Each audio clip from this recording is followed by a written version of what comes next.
There we go. Hello. We're playing Apocalypse World Second Edition on the Gauntlet today. This is the first session of the series called Blue Sunset. I'll just read this little blurb as I think that is from Apocalypse World directly. Nobody remembers how or why. Maybe nobody ever knew. The oldest living survivors have childhood memories of it. Cities burning, society in chaos, then collapse. Families set to panicked flight, the weird nights when the smoldering sky made midnight into a blood-colored half-day. Now the world is not what it once was. Look around you, evidently. Certainly not what it was. But also close your eyes, open your brain. Something is wrong. At the limits of perception, something howling, ever present, full of hate and terror. From this, the world's psychic maelstrom, we none of us have shelter. And the series is called Blue Sunset because whatever world we're on here has a butterscotch sky normally during the day, and just at dawn and at sunset, a sun that is much smaller in appearance than we're used to today paints the sky in this weird bluish color on the horizon.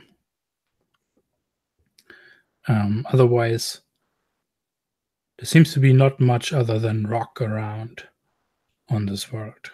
But maybe there's something else. We'll see, because kind of the aim of the game is to play to find out what happens, and to find out what happens in a community after the collapse. So community that is more or less forced together because of the scarcity that exists now. At the same time, relying on each other for survival, but also kind of being threatened by having no more cultural context that would give life to like ethical standards or something like that. So in tone, the game is bound to tend toward violence.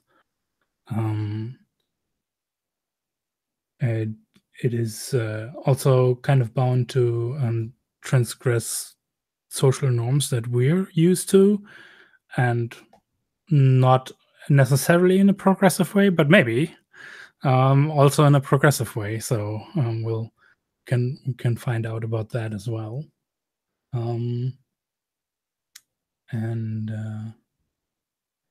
Yeah, because I stumbled upon this yesterday, I have a little theme that just fits so perfectly in my mind.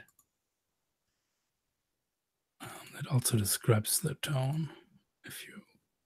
I'll put it also in the description, the link to that, but here it is for everybody. That's just a minute and a half, so it's not too long.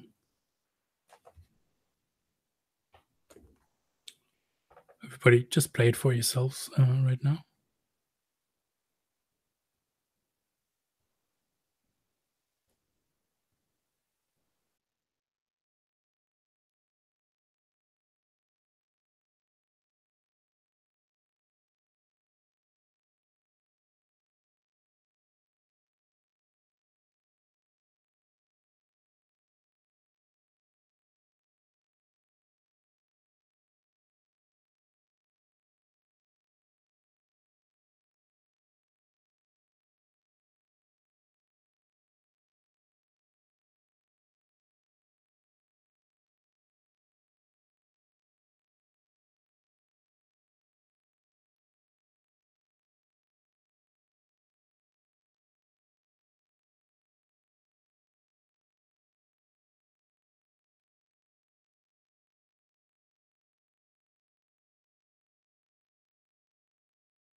Yeah, so that is kind of a little bit of the tone I would like to aim for the series. We'll see if it's going to become that, but that's just a like an impulse of mine.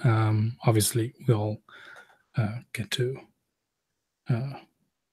collaborate on that and see where it goes actually in play. Who knows, right? But I don't know. Like, I had to look up the lyrics to actually understand in part what they were.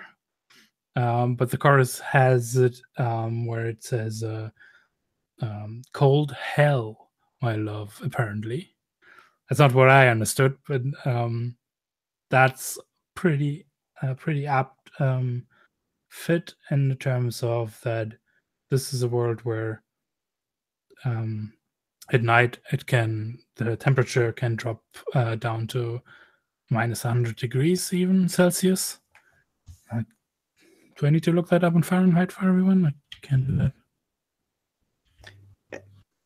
Based on what I know of Celsius, I assume that's just crushingly cold without knowing the specifics. It's minus 148 Fahrenheit.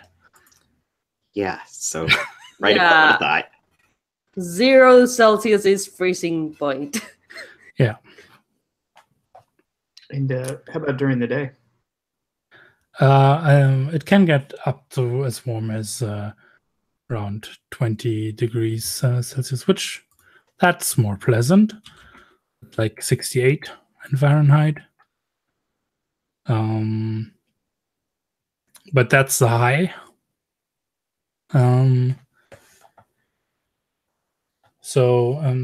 Yeah, this is a little bit of the subject matter. Like, conditions are kind of harsh. We'll definitely need to talk about how survival is currently possible at all. Like, maybe there are old structures that allow for some respite or for some shelter.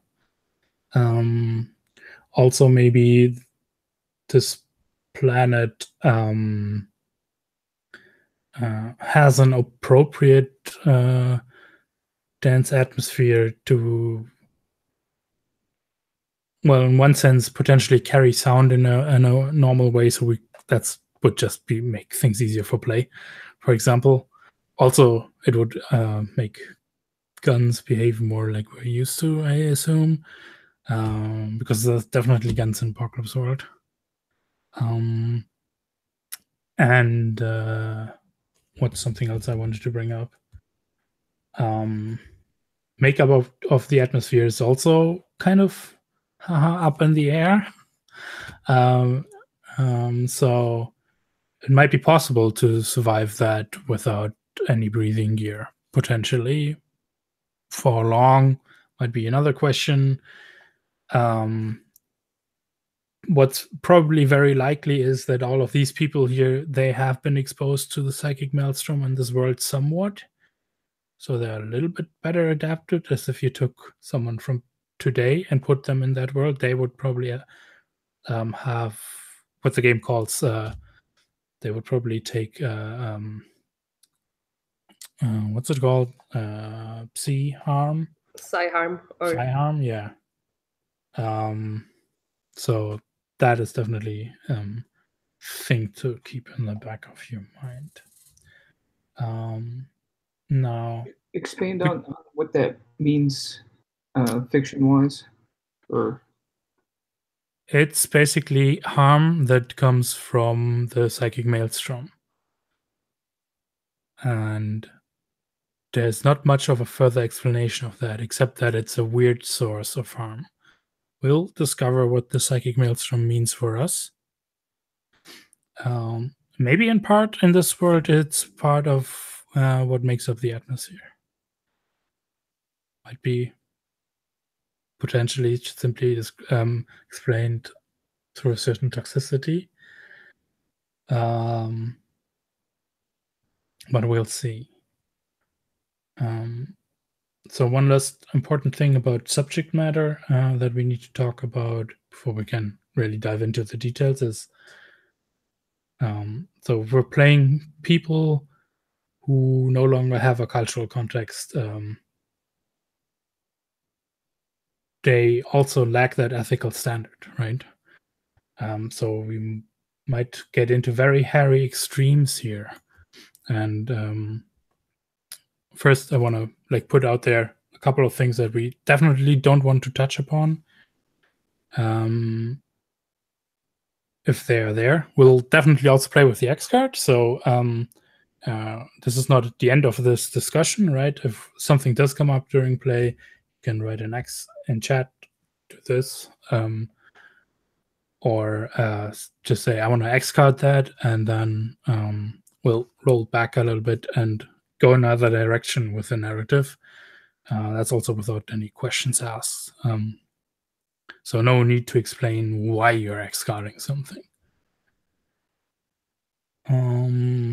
But yes, the reason why I bring it up, we don't currently, it's not looking like we have a brainer, but the brainer is a perfect example of where you can get into problematic content in the sense of or I don't know if the content is problematic, but it can be hairy to play because well, the brainer does things to other people's minds, and that by definition violates their consent, right?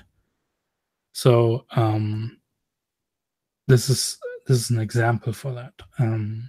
The game also supports sex moves, but sex is explicitly consensual, otherwise it's not sex. So we're covered there.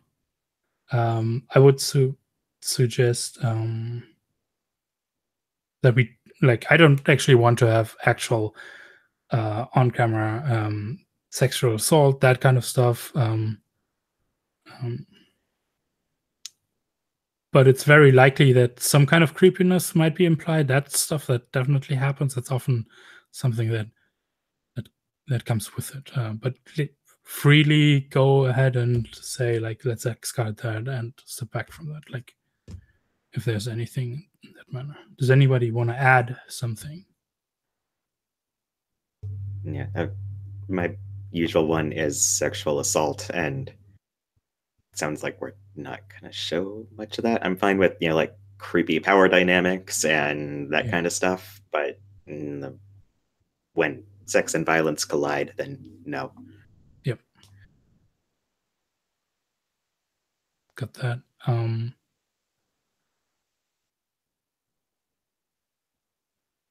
Yeah, I probably also would add to that list, like violence against children. Like, that's definitely not something that happens on screen, right? You might find a child that has passed away, but that's different.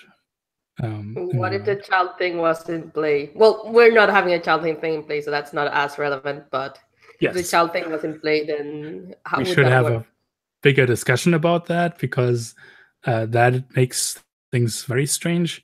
But then there's also the question, how much of a child is the child thing? But right, so that would depend on that player's interpretation of that playbook. Okay. Did I forget anything? Anybody else want to add something? Otherwise, I'll say I don't really want to play. I wouldn't be into like a sex heavy game, but I don't really have any. It's not going to be like a problem for me if it comes up. So this maybe isn't really a lines and veils thing. I mean, it's in a sense it's cool because you get to decide a lot of if it comes up for your character. Mm-hmm. If this is a thing we all should keep in mind to not lean heavily towards, is that also a thing? Which is cool? No, I think it's I guess my experience is I hadn't read these playbooks all the way through before. They all have sex moves, and that I was like, whoa, this is different from what I expected. So I don't think it'll be, like I said, it's not even an issue if it happens. Then it's not gonna upset me. I'm just kind of stating, I guess, my preference, my character will do that. You all will do your due. It's I don't expect it to be a very big focus. It usually isn't. I think it's much more of a reflection that people are very much reduced to like their basic needs, and fucking is part of that. And that's kind of reflected in the mechanics. And okay, yeah, and it's nice to hear what the thinking is behind it.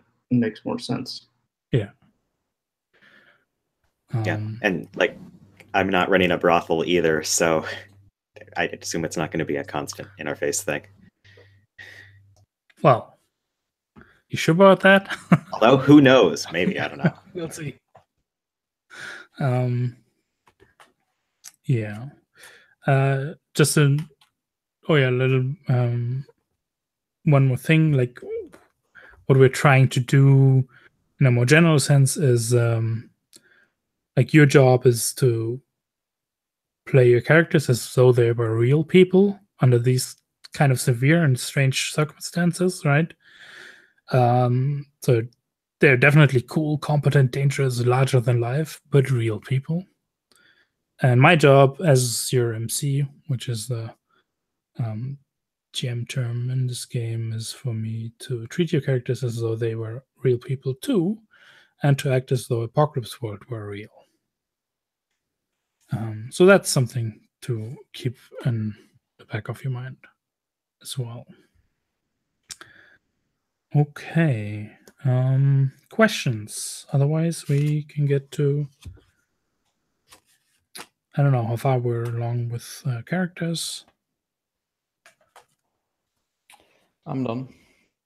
Yeah, I'm finalizing bits of my establishment, but part of that loops into if players want to be part of the cast. So yeah, I'm running out of spots I can fill myself. I'm done except for history, so yeah, we'll do history together, right? The idea is, or we'll find out, and like it's fine to feel vague about stuff. That's perfectly okay at this moment. Just make some choices, and it's good. And also, right, if we find out in play or after the session, and someone says, "I think I really made the wrong choice here. I don't actually like this. I would have taken that choice." That's fine. Like, get in touch with me. That's not an issue. Like, okay. Yeah, maybe let's do like basic character introduction. And I think we ought to start with the water bearer here, because I think so. Hoover, the water bearer, is the guy who's in charge of probably the only water source in this area. It is the only reliable source of clean drinking water around. Might be the only water source around, depending on how this planet works. So it has, the features are, excuse me, bright stainless steel and glass, pipes and plumbing, giant and invulnerable storage tanks, and a complex high-tech filtration system. So it is pretty high-tech. It's like it was left behind by the whoever came before, and whoever came before had been keeping like upkeeping it, like keeping up with the like maintenance and stuff. So I have 3 friends, and it's like they're pretty much the only people I'm friendly with because I'm kind of a dick, like in Apocalypse World. Gage, my lover, Porter, my guardian, and Splendor, which is my weird. Sorry? Are you going into HX already? Oh no, you're telling me of those people. Right? Yeah, I'm telling you of the stuff from the playbook, not history. Yeah. So Gage is my lover, Porter is my guardian, and Splendor is my weird one. And then the laws are Offer sacrifices of blood. Don't touch what isn't yours. Keep your agreements and settle your grievances privately by trial or an ordeal. And I'm not sure how penalties are supposed to be paired up, so I picked 3, which is execution, disfigurement, 2 enter, 1 leaves.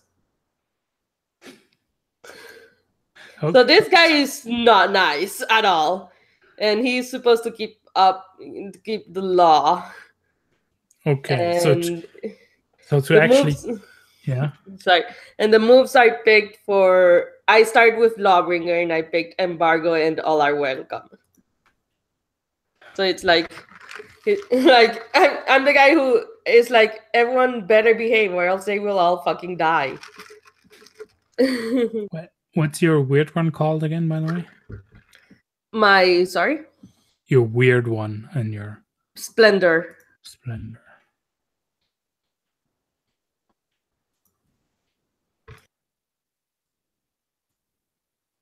Okay.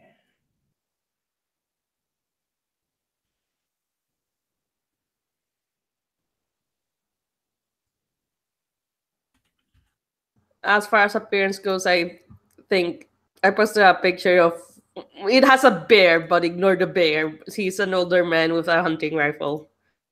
So it's like, kids, get off my lawn. Or get in my lawn to drink water, and that's about it. Otherwise, get the fuck out. Yeah. So you're handling the how water gets distributed. Yeah, pretty much. Okay. Well, yeah. I mean, it's natural that you have to be like kind of on your guard with everybody, right? Because you've got the best place here. Like anybody that could take your place, they'd be a made person. Like they would never need to worry about anything ever again. You're like the richest person that anybody could imagine there be. It sounds like. Okay. Cool.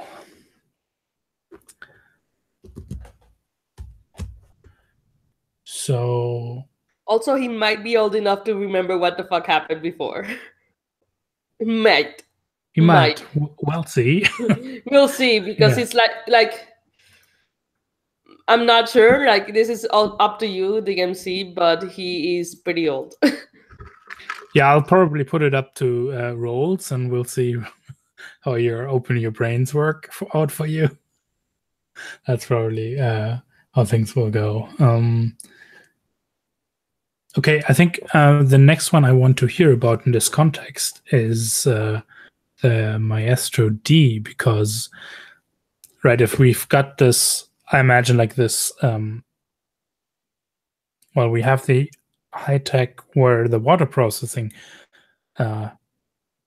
is, and you have a social establishment, right? That's kind of your deal. Yeah, and I'm not totally sure of my sources, but I've got a line on food. And establishment is primarily, food, but music, drinks. It's fairly kind of, quiet, comfortable, intimate sort of place. Okay. And I myself am Jaybird, and who's sort of casually dressed, very pretty face, cool eyes, lithe build, delicate hands. Doesn't really look like he'd hold up at all in a fight, though he does have a shotgun, if need be. People are trying to cause trouble in his place, and a bouncer who knows his biz. Ooh, who's that? I did not assign a name yet. I just picked that from the security list. That's cool. If you look on the page, like I'm writing your stuff down here, right? And on the right, there's a list of names. Feel free to pick one and cross it off the list and roll 20. Oh, okay, that list. I was looking at the sheet again. I'm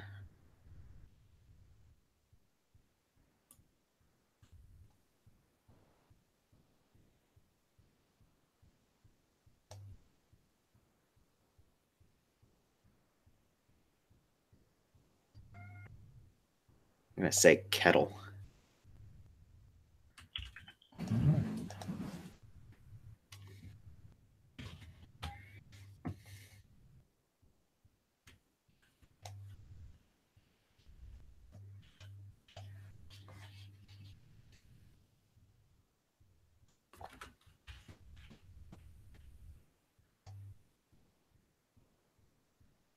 What's your establishment called? Or is there a name? Or what do I people can- say? Let's head over to J-Bot's cage. No. And I don't know. I mean, I'm thinking. Here's a question. Or you can say what you wanted to say. What's your question? In case My it was question anyway. is, if the water bearer has this law in place of what was that? 2 enter, 1 leaves. Where would sorry. that, like, you have that law too, or the punishment 2 enter, 1 leave, right? I have that punishment, yes. Yeah. Sorry, I was looking at other stuff. Maybe where is that enacted? Maybe that happens in concert, like Oh my god. like in concert to the Maestro D's place. Like you said, inside is cozy, so it doesn't sound like you have a pit fight or fighting pit there. But this might be the thing where, like, probably not where the water processing happens. That's where the fighting happens, right? I think there's if I don't think it would be next to the maestro, like at the maestro D's establishment. It would be like adjacent to the water processing area. Yeah, that sounds like the water bearer trying to bring trouble into my place, and I don't look Yeah, I don't think kindly so. on that. Or business. I was thinking business. I was looking out for you guys. No, like I don't think the water bearer would like force anyone to uphold the law. Well, he will uphold the law and make sure everyone is like knows their place, but like so I have a question about how laws work. Like, do the laws apply outside of do these laws apply outside of the water facility, or is it like when you enter this area then you have to follow these laws or else? I mean, so it says the source has laws that all must obey. But then again, there are like, leave your grudges aside, a slave who curses the threshold is free, all that kind of stuff. So Yeah. I'm guessing it happens like all these laws but be upheld inside the water facility. So I mean here's the trick, right? The next sentence says, you didn't create these laws, but it's your responsibility to enforce them. all right. So it's kind of up to you if you say, Okay. well, everybody should live like this, or only during your stay at the water processing. I think, or if you want to drink from here. Yeah, I think it's more like if you want to drink from here, then you have to follow these laws. So someone who broke those laws, you wouldn't sell anymore. Yeah. They would have to find a reseller. Enter Jaybird. Yeah, because I can probably. Yeah, I can reskin my place as a fight pit if you want, but I was definitely going for this is not a neutral zone so much, but just take it outside or don't bring it in kind of place. Yeah. I mean, also interesting conflict. Yeah, definitely. That sounds like, though, so if you can't buy directly from the source, from the water bearer, you buy from Jaybird if you want drinks, right? So I assume Jaybird buys the water from the water bearer, which would also kind of suggest that Jaybird is, at least for now, still following those laws. Like you don't necessarily have to like them or believe in them or anything, but is that true? That's the angle I was thinking, that Jaybird views this all as kind of absurd and inconvenient and does not like dealing with them, but we got to keep our heads down and do our thing. I've got a place to run. Cool. So here's the question, right? We have now 2 characters left, each who have some kind people following them. It's going to be interesting to see, do they all go to Jaybird for their supplies, or more to Hoover? And with whom are they associated? But before we answer that question, maybe let's just hear about what they're like and the concept. Maybe let's start with the Hocus.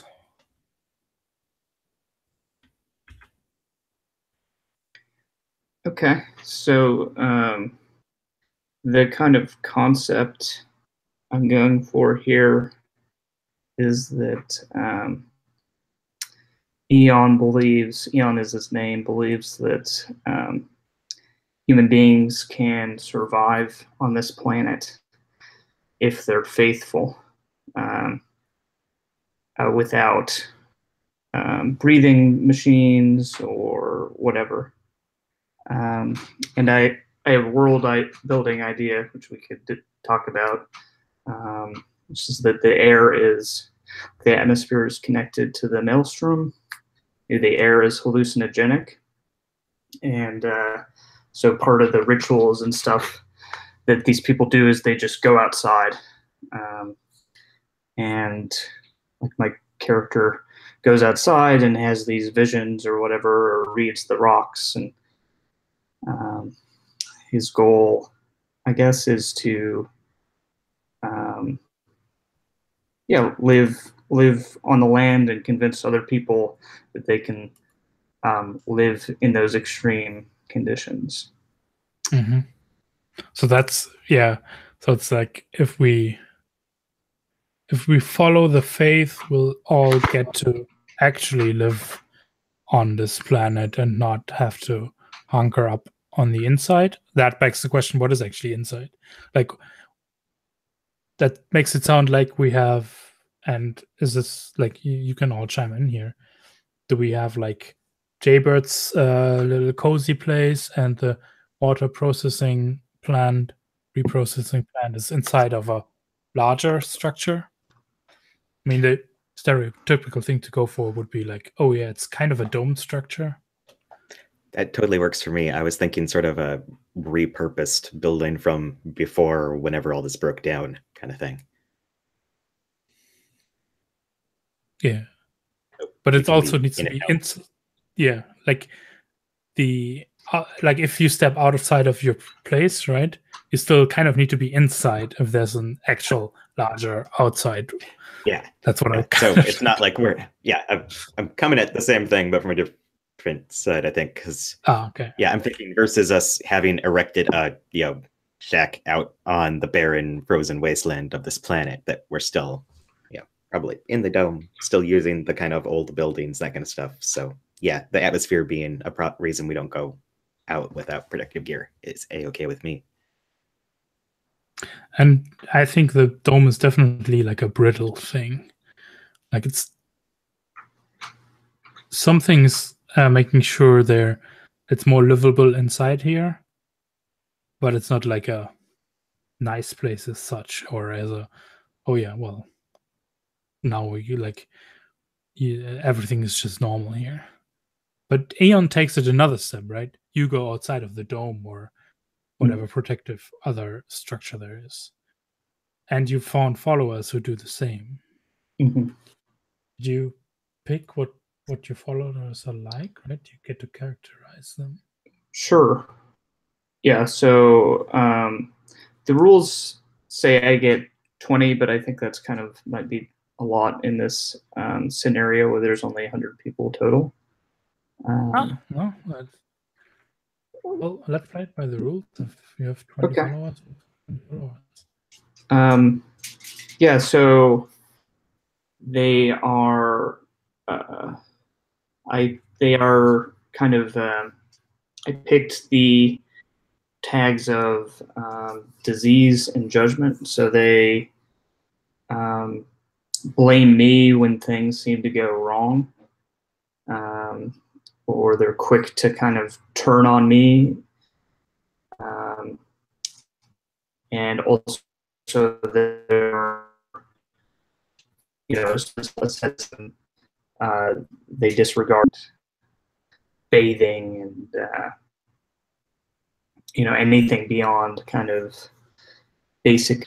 They are argumentative and kind of dedicated and smart. They give me the insight move. And when we all go together outside, and I can do stuff with the maelstrom.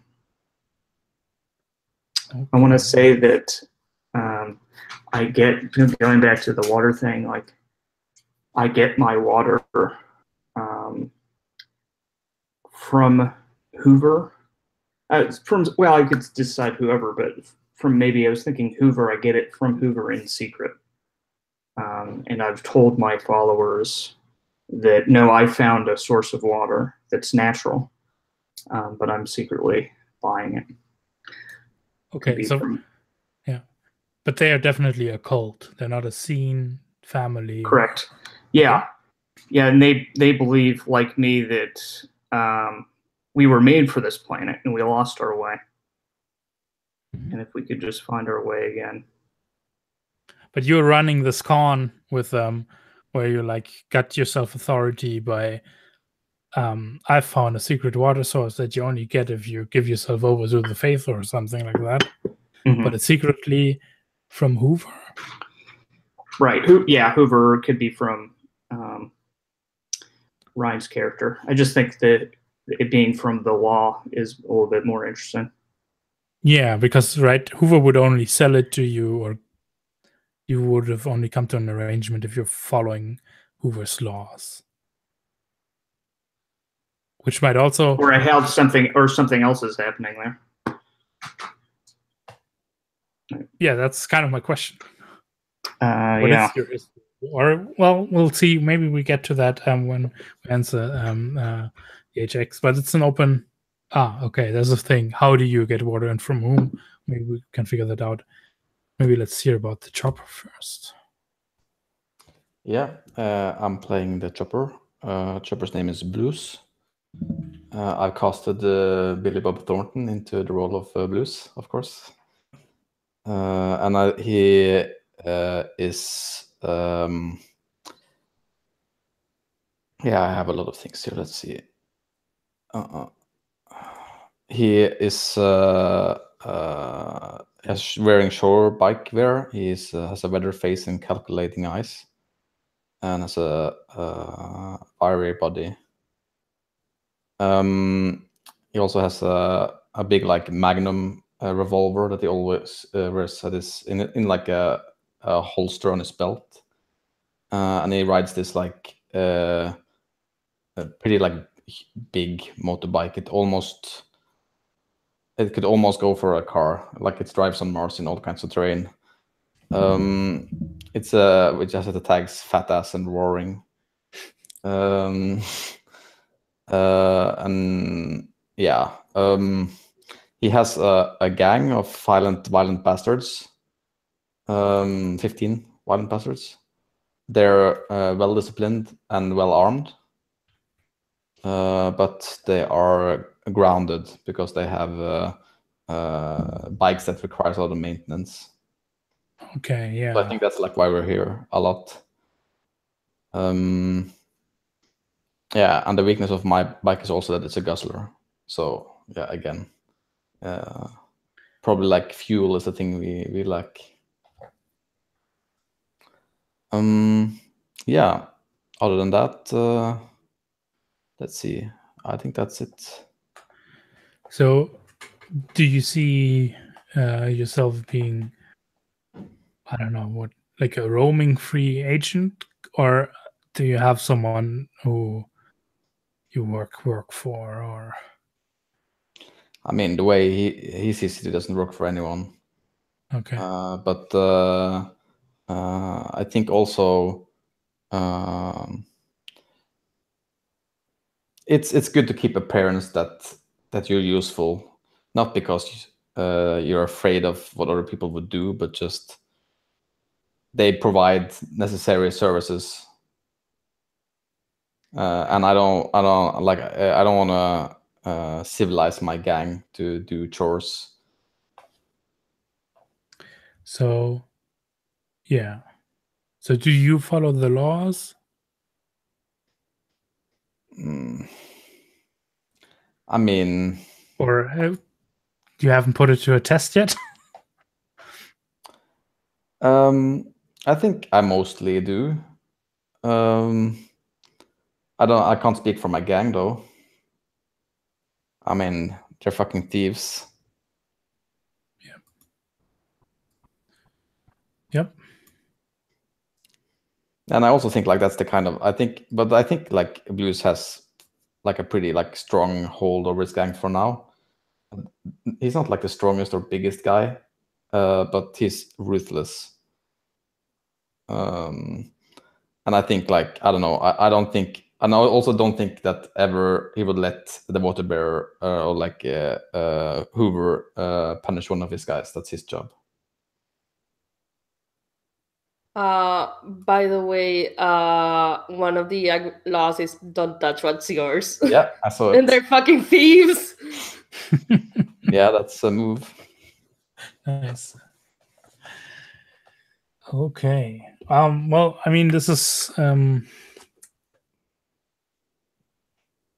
very interesting because we have like, well, we have at least 3 people here who are trying to let's organize our shit. And maybe we can build off of that with very different ideas, and Jaybird in the middle of that as this cozy place where you're not supposed to start shit. Yeah, I don't think Blues is that. He's just like the gunpowder that's waiting to explode when someone comes to light it on fire. Yeah, I definitely get the feeling that when he comes in, Jaybird just kind of takes a deep breath. Like, it's not usually a problem, but is it today? Mm-hmm. Yeah, I think we'll do. Oh, does anybody have any questions about how the stats work, or what they're supposed to say, or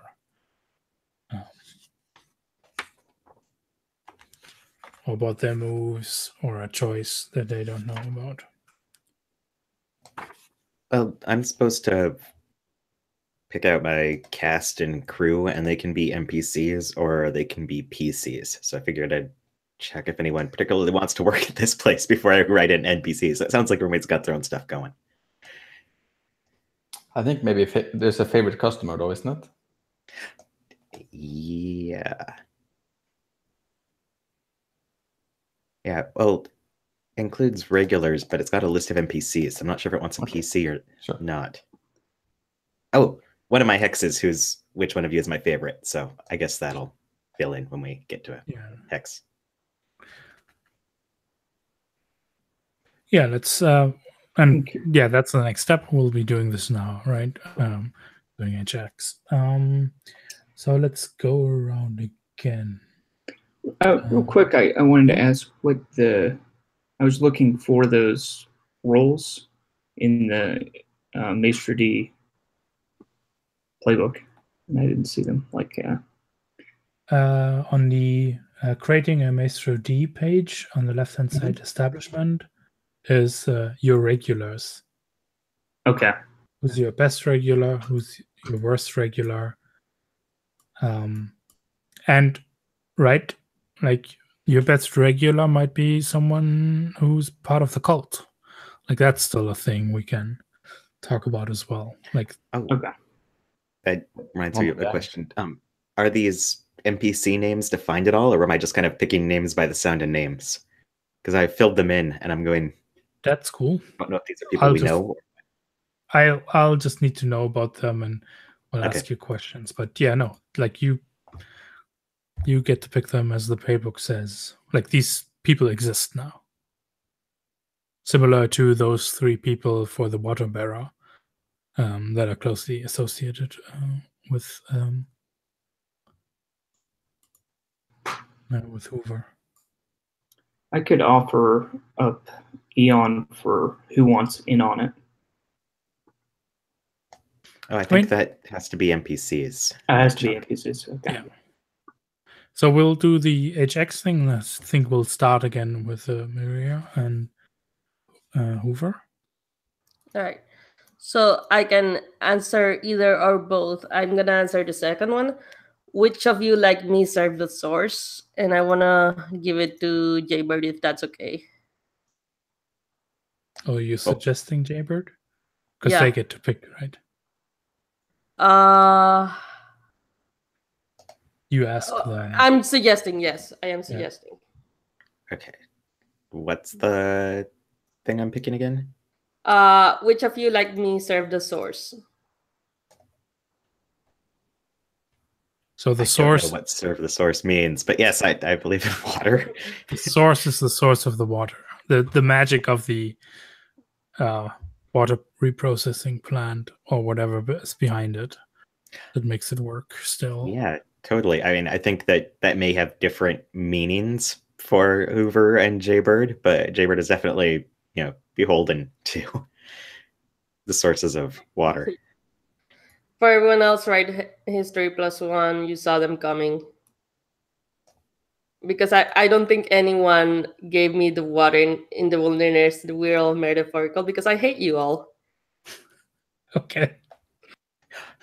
Yeah, you get to pick. You get to ask either or both, and you picked only one of those. So, do I add that to my sheet at all, or is that just on your sheet? So it's just on mine. Okay, cool. Yeah. So you have history +2 with Jaybird now, and with everyone else you have +1. Maria, right? Cool. Yeah. So Jaybird, can you read what it says under your history questions? Mine is either or both, I guess.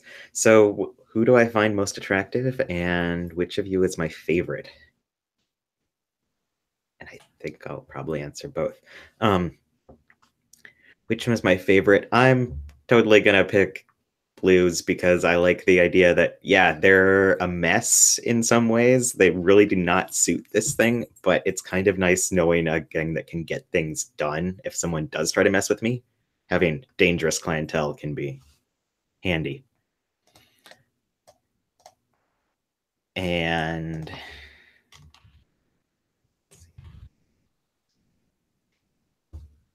I'm going to say that I find, well, what does Eon look like?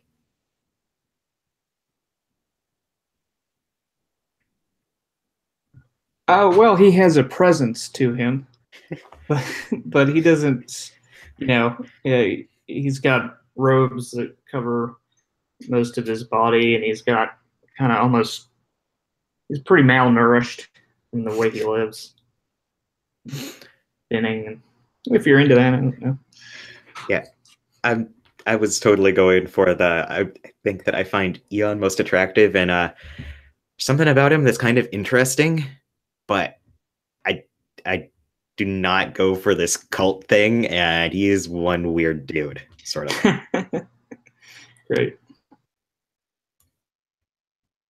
And what's your hex with everyone else? Let's see what this says. Everyone else, hex +1. It is my business to see people clearly. Okay, cool. Cool. Yeah.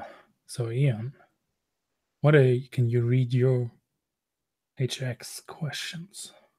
Oh, it says go around for HX. Yes. Yeah. Which of you are my followers?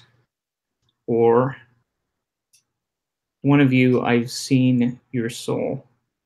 Which one? So I'll definitely pick. Well, you don't get to pick. You get to ask the group. No, and the yeah, group no, gets I mean, to answer. Yeah, I'll ask the latter. Is what Okay, so you want to only have one of those. But I'll offer that up if anybody wants to be one of my followers. sure, but I'm not gonna I mean, Yeah. that's why. put that out there. I'm not gonna say somebody has to be my follower or whatever. So, so Does that make sense? yeah, it makes sense to Yeah. me. So here's the question, right? We still have the open thing. How, like, what's the secret deal between you and Hoover that you would like to have? I don't know if Hoover is in on that, but either one of those could definitely be the reason, right? One might be. I do not want to be a follower because I think that's ridiculous. I think it makes more sense if you stared into my soul at some point. Yeah, I think that book fits well. So I'm fine with that. So here's a question: Does that mean, did that lead to making that secret deal as well, though? Like, did this give Eon some kind of insight? I think in a way that Hoover doesn't know about, because I don't think Hoover would care unless, and I don't think Hoover would also give away anything valuable but knowingly.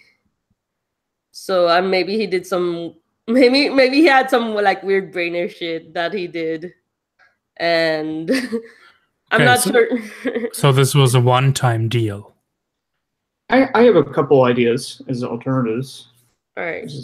One is it's some kind of blackmail, and then second would be you talked about like maybe remember what happened, maybe you don't, and maybe in some way I can help you peer into that and get past the psychic maelstrom to see what happened. I think the latter makes sense.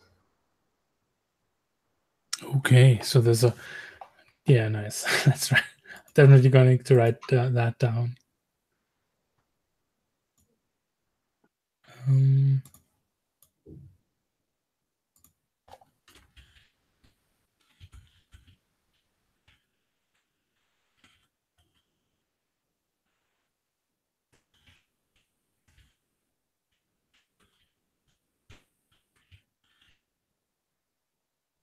Also, keep in mind that I don't know and I don't care how you use your water.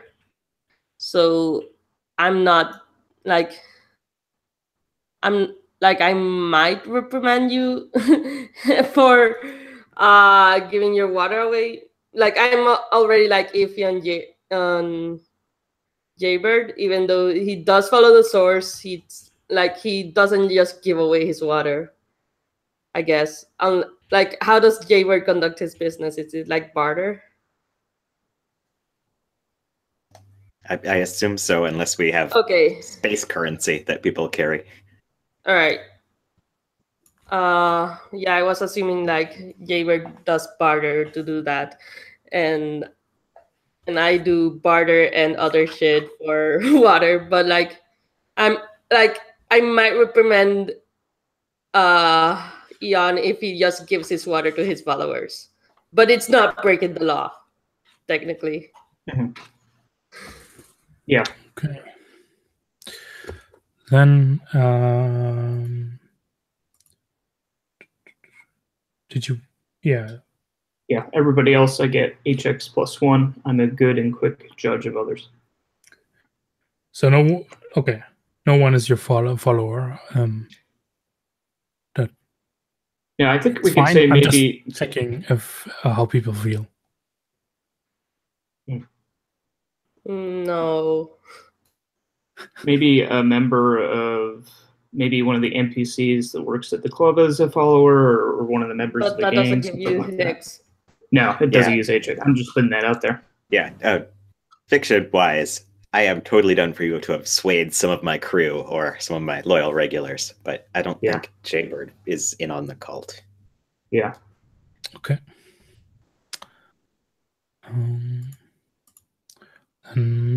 I guess we get to Blues' HX questions. Yeah. Which one of you used to ride with my gang?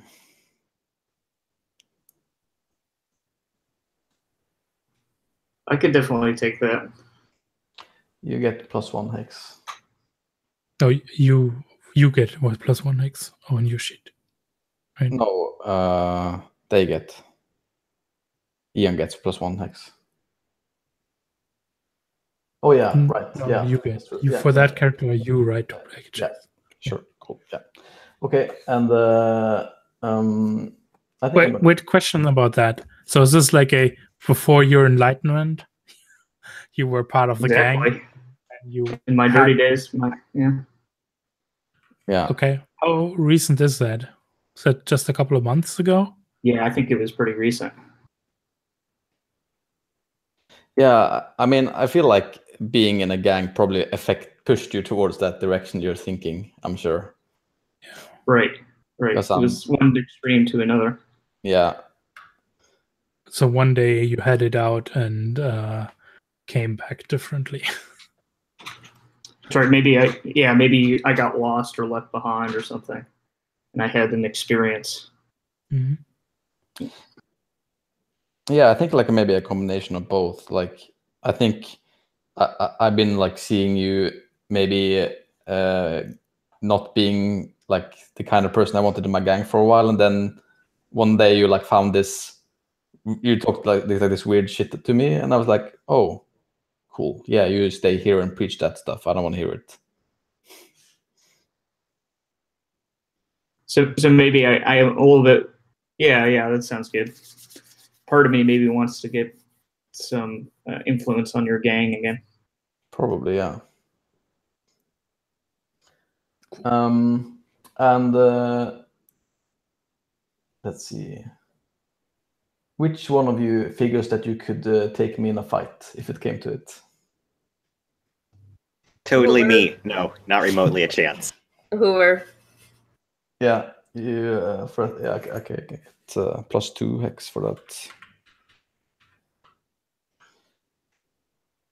And I think that's all, because I don't think Jaybird once stood up to me and gang and all. I don't think that. It could have happened. What if your gang was too rowdy once, and I tried to toss you out myself or something? I don't know how that went, but yeah, I like that. I think actually. That was so surprising that it made everyone shut up. Wait.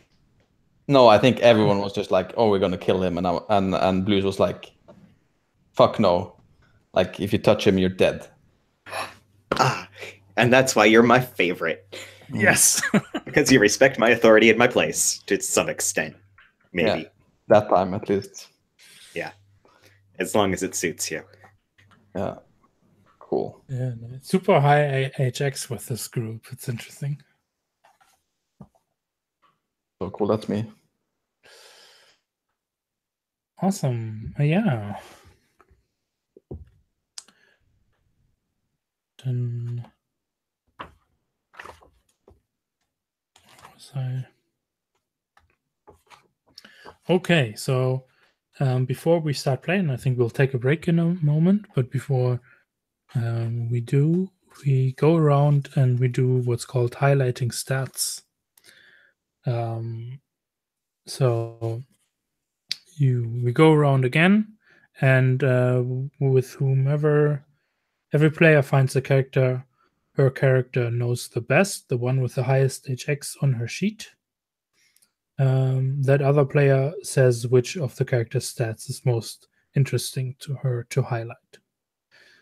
And then I get to choose the second stat. And highlighting mechanically means is when you use that stat in a move, you earn XP. And it's basically us saying, yeah, I want to see your character acting cool or something like that. So let's start with Hoover again. Who do you know best? Jaybird.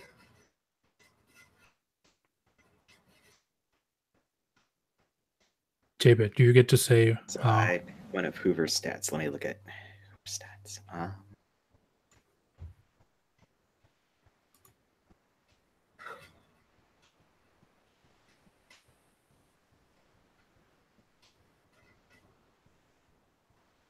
I think cool, because it sounds like you're pretty hard. So I want to, say you be, I guess.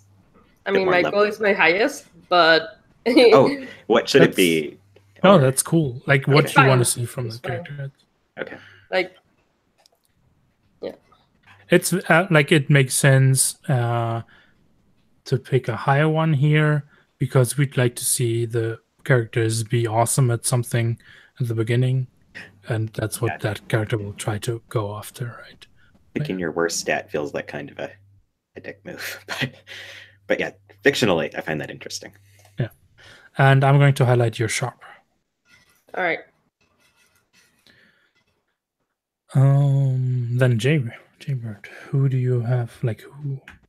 I have most texts with blues. Yeah, I don't know if this is your high stat, but I already know that I want to see your hot. That is my high stat, but yeah, that's probably what I'm going to roll with all the time. And now it's highlighted. Yes, thank you. And I'll also highlight your sharp.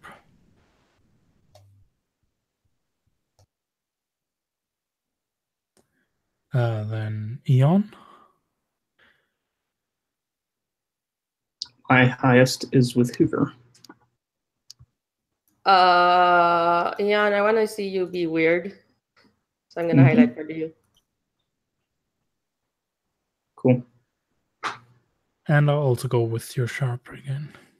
Everyone must be sharp this session. You're gonna make so much trouble. It's like reading a sitch is just like make this a problem, and everyone is gonna read a sitch now. So It's also Just the saying, ones yeah. about asking questions. So, and there's a lot we don't know yet. It's me not to pick cool because that's the worst move to roll. yeah, let's see. My highest one is with Jaybird. I get to pick your stats. Okay.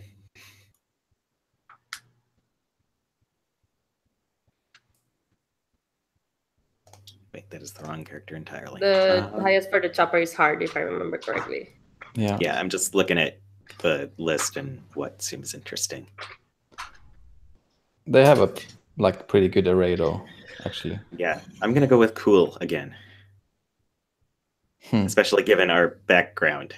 You telling your gang to chill. Yeah, I like that. Okay. Then I'll highlight your heart. Oh well. So Oh much well, for no being cool. It just sets you up to get XP for both, I guess. Yep. Either way. Well, you are a loose cannon, so Yeah, so that is character creation. So next we'll start to play. And what we'll be doing is we'll do beginning of session moves. We'll also do talk about lifestyle because it's fucking costly, the apocalypse. It's not for free. And then we'll follow around your characters, what they're actually about, what we can learn about them. That's kind of the aim of the first session as well. Okay, and I'd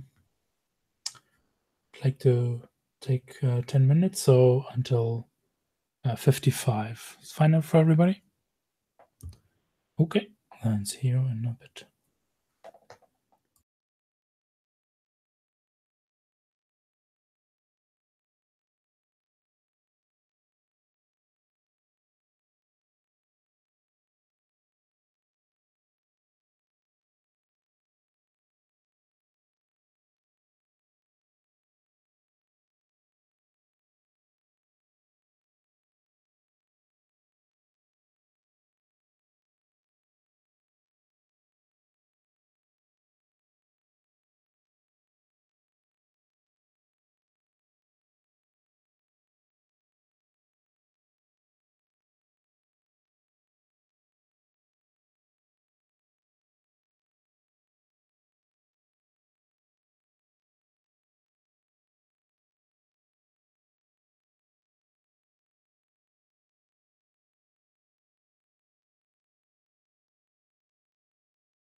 So I've written up some general questions that like each thing there, because with one of your names, maybe just something to think about. Something that came to me. Maybe you have questions as well. It's up above the thread map on the playmat itself.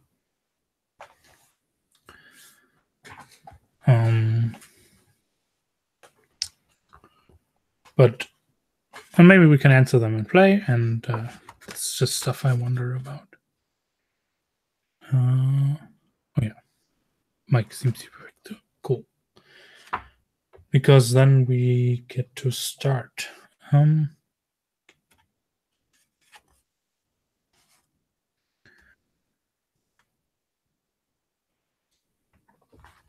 So one thing we need to do is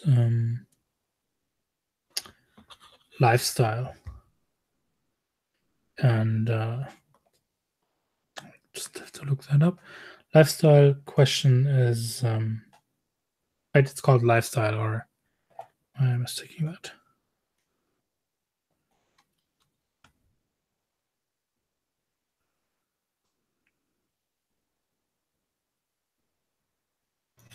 So my lifestyle,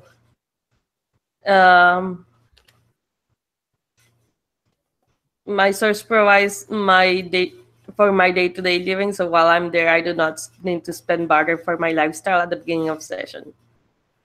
Yeah. See, the water bearer has it best. Sorry, I'm not trying to paint a target. Well,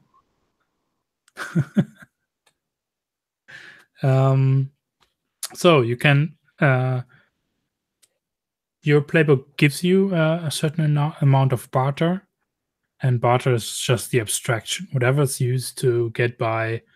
That can be like a mixture of things. And if you pay one barter, then you basically live like everyone else, not better or worse. And I was trying to find that move, but I'm not finding it. But yeah. So we go around and everybody says, are you paying one barter or more? And if you can also refuse to pay for your lifestyle. Then there's a couple of other questions that will come up. But you should have an amount of barter by your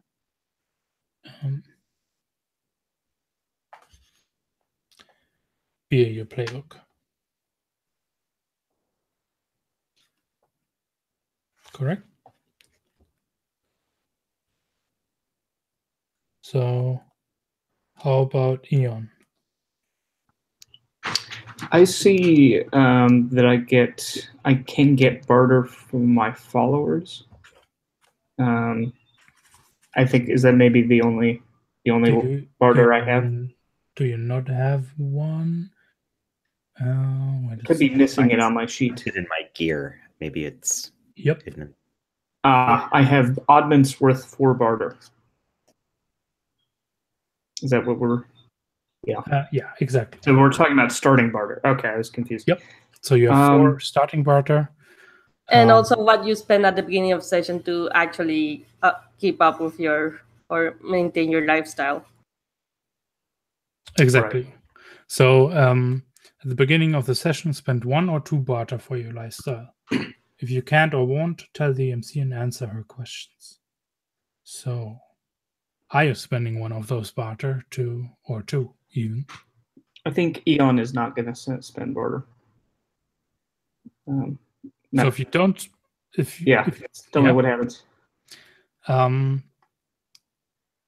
So if you don't spend barter, you're desperately hungry, dying of thirst. But wait a second, could turn out that way, but you still have to answer my questions first. So you want to go that route? Yep, let's do it. Okay, so well, he's on the fast or whatever, Then the questions for the other other players is, so is any one of you paying a barter to keep Eon alive? He has to pay up.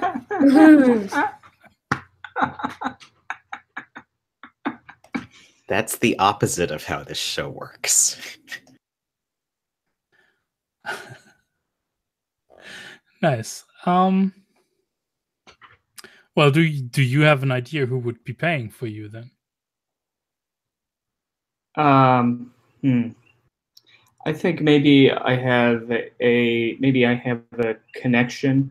Like one of the ways that I can get barter is by serving as an advisor to or a ceremonist to a wealthy NPC. So I'm thinking maybe I owe an NPC a favor, or something like that. So who is it? What's their name? Their name is Artemis or Art, and she maybe she does performances. So since we don't have a performing person, she does some kind of performance. So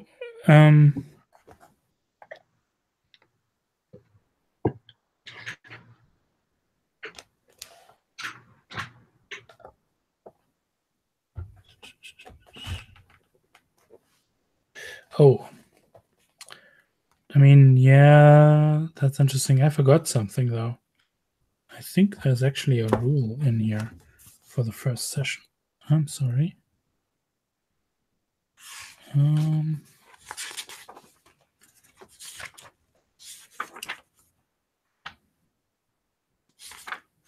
Well, I can't find it. It's fine. We'll just keep going with this. Well, okay. So Artemis. So, I also have how is Artemis so like? Why would Artemis pay for your shit? So I also have a start of session move, and maybe it would make more sense to resolve that first. We'll get there. Okay, you want to? Okay. Yeah. We'll see like what other shit is brewing. Right. In a moment. Okay. But somehow you have Artemis like making sure you've got a place to stay, to sleep, and like in relative safety, right? Like there's no direct environmental harm. Like there's at least a modicum of warmth that your lifestyle needs to provide you. And Artemis has food for you apparently. So does Artemis not know that you're like super fucking rich with 4 barter, and you have actually fictionally have a source of water that you have access to? So I think I performed a ceremony for Artemis before this session, and now I'm starting to overstay. In exchange, she put me up. Now I'm overstaying my welcome at the cost of she's starting to see the hypocritical side of me, and she's getting close to the secret say of where the water is coming from. What was the ritual about? The ritual. So Artemis is a follower of yours? No, she's not a follower, but maybe it was her son passed away, and she wanted to do something for her son. Maybe her son was a follower or had an interest. So I have an idea that my followers just go out to die sometimes. They just walk out into the wilderness thinking they can handle it, and they die. Maybe that's what happened here. Maybe it was something else. I'm trying to put myself in a bad situation. Yeah. Yeah. Question for Blues.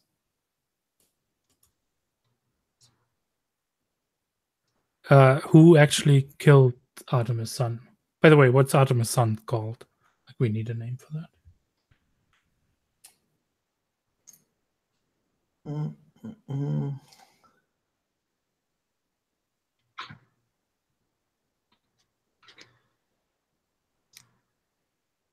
I like Frankie. Okay.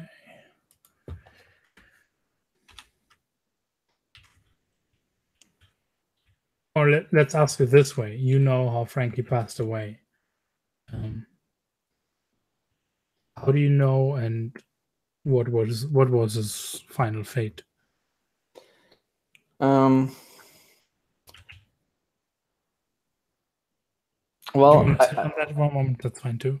Sure, no, I'm fine with it. I think like this, if you're okay with that, Mike, that it's. I like that he is like was a part of your cult, and that you do like stuff when you do like ritual stuff. You take off your masks and do like because you get various side effects from that, hallucination and stuff. And I think Mike paid me to go out in the desert, and I took him, and I left him there. Stupid fuck. Okay, well, So I paid you to murder this guy? No, he was going out on like a wishing quest or something. Oh, okay. He's a fucking idiot. And your role was as an escort? Yeah, I was just taking him out. Like, people usually don't go out in the desert. Sure. And I was what like, went wrong? It was just too much, or? Yeah, I mean, well, he was left alone in the middle of the desert without a mask. So you left him alone? Yeah, I mean, that's what he paid me for. Okay. I'm not gonna save him from his own stupidity. Nice. Okay. Yeah, sounds good.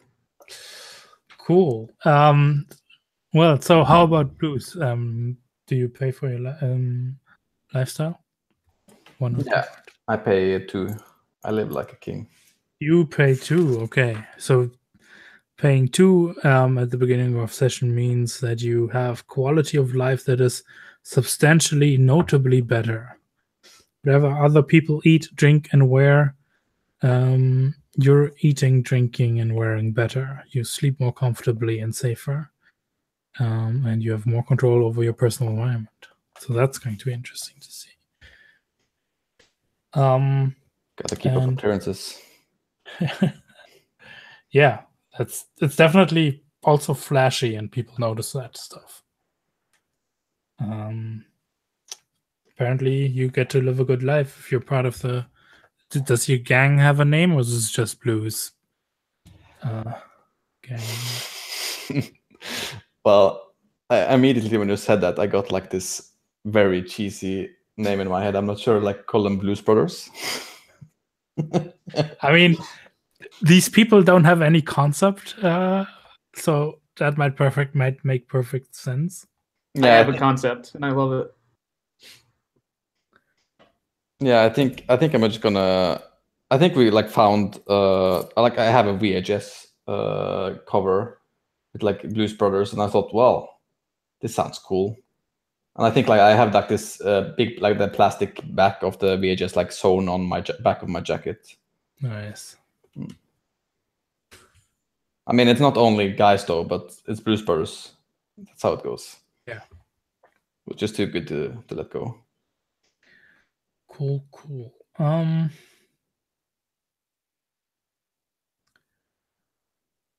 Okay. Jaybird, are you paying for a lifestyle? As long as my establishment is in operation, I don't have to pay for lifestyle. Oh. These lucky bastards. Aha. Good. Yeah, and now we can do the other beginning of session moves. I know the Hocus has one, but the Water Bearer probably also has one, right? No? I don't think so. It's when someone breaks your law.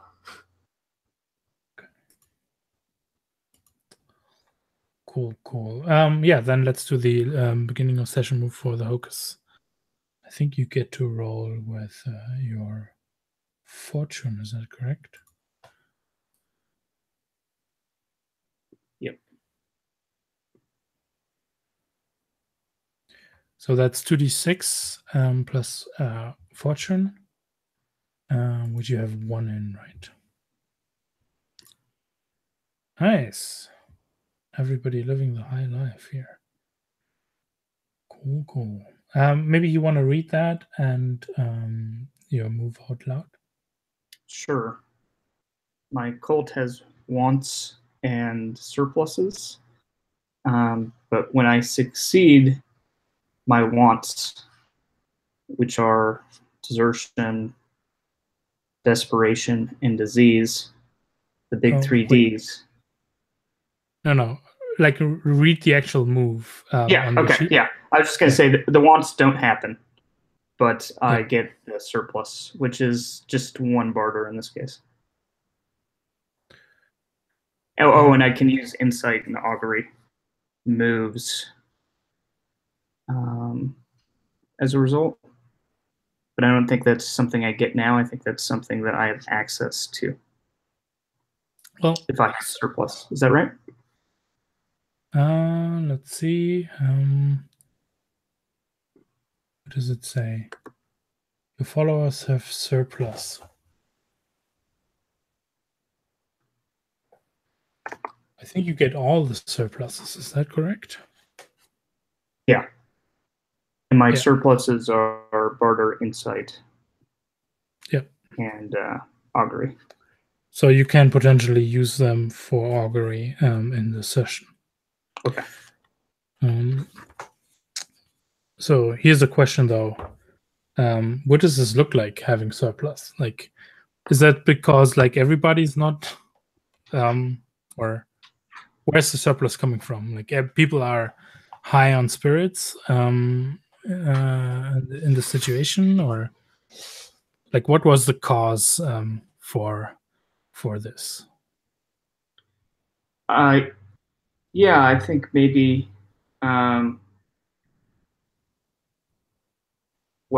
Maybe people like when someone goes out and dies the way Frankie did. Oh, Frankie inspired everybody. Cause for celebration. Well, yeah. And maybe they don't know. Maybe they don't know. Maybe I've told them what happened to Frankie is he merged with the earth. They don't think he's died because no one knows where Frankie's body is. Yeah, he's ascended. Yeah. Definitely. Okay. So this also means Blues kind of picked him up. Like he started walking, and then nightfall came. Then Blues drove out and picked him up and drove him away, or something like that. Well, I think if maybe his body is still out there, and we have to. If there's too much suspicion, I might have to go out and fetch the body. Yeah, who knows where Blues left him actually, and how far he wandered off from that place. Not very far, that's for fucking sure.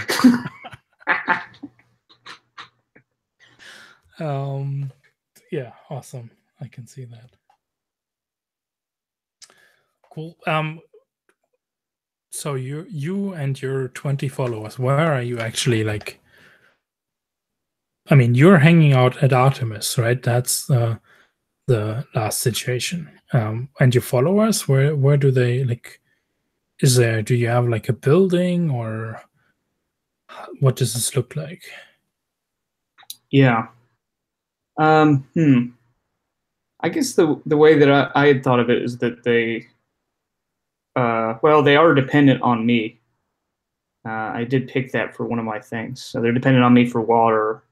So they must be probably dependent on me for a place to live as well. So I must be, they must have some place to live.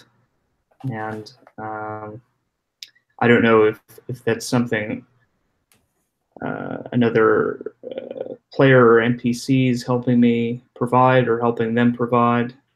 I'm trying to think of the angle. What does that cost me?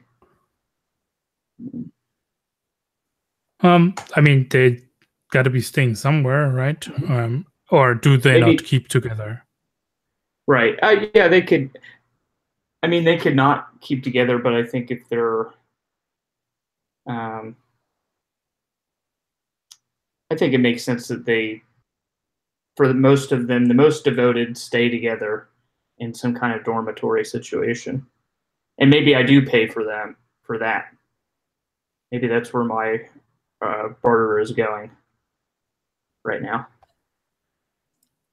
Well, it isn't, right? You refuse to pay for lifestyle. I'll come knocking to collect tax. No worries about that. Mhm. Yeah. Okay. Who's like the second question up here? Maybe you can think about it, and we get back to you. The one with who's your go-to follow when you have a Sure. problem you need solving, and who's the one who to most likely speak for you. But think about that for a moment. Okay. Well, Hoover.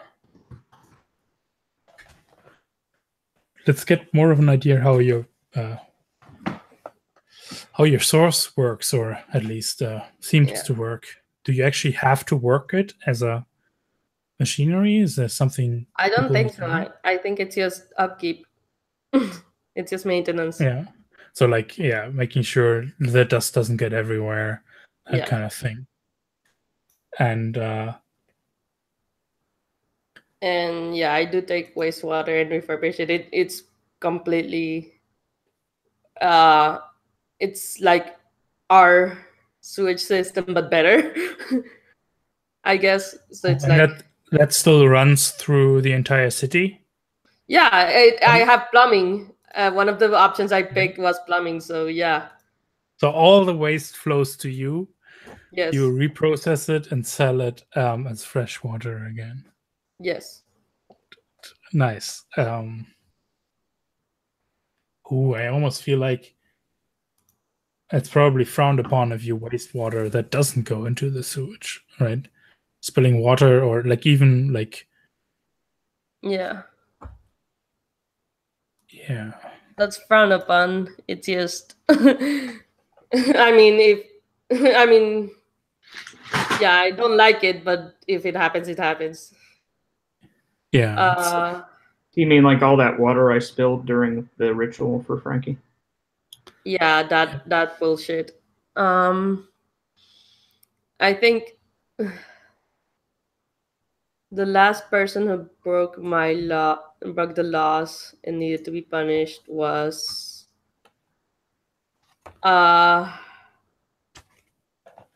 I'm gonna say Dremer. Okay. So Dremer is the Dremer tried to steal from me, I think. So I shot him. So that was execution.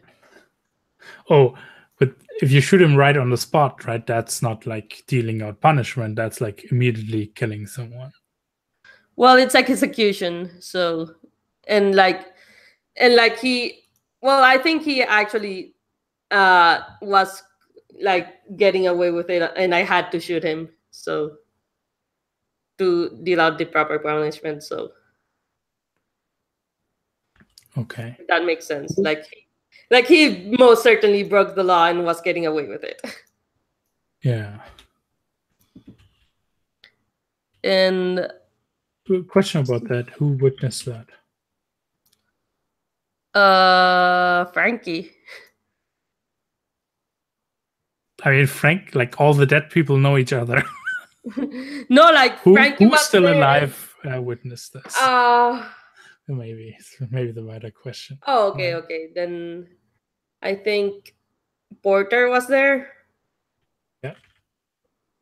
My guardian, basically. Alright. But like it was Porter, Frankie, and Dremer, and myself. Frankie went out after that incident. Okay. So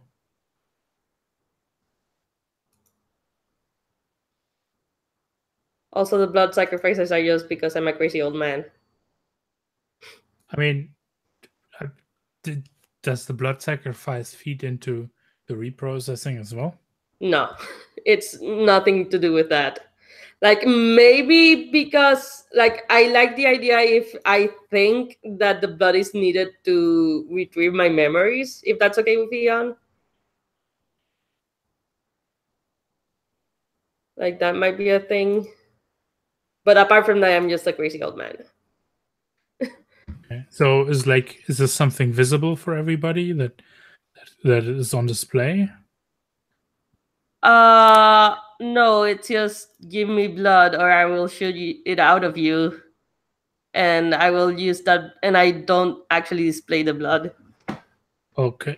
So if someone comes to you, they actually have to be like, okay, yeah, I'm going to be that. You actually do Money some or blood. bloodletting with them?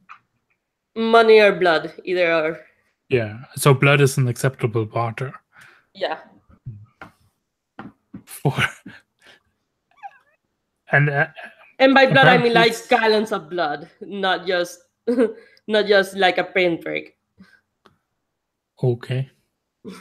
So Is like, this common knowledge? Just like do you all know? oh that, yeah, like, I think so. okay. Who of you has paid Hoover in gallons of blood before? Well, I guess a gallon would equal one barter. So Maybe not a whole gallon. Yeah, that's Well, a that would whole kill you, bunch I of think. blood. I never No, have that much it's a blood whole on me. gallon. Like it doesn't have to be your blood. yeah, it doesn't have to come from one place. Yeah, Well, yeah. the, I then don't think the blood. Jaybird keeps a jug of blood for paying for water. I'll find other barter. Yeah. Yeah, I think Blues has. I think there was like a guy laughing at Blues' surprised face when I first encountered this offer, and I shot him in his face and gave the blood to you. Yes. There's no law against killing anyone. No, there isn't. That's a punishment. Okay. I guess that's nice. Yeah, so I think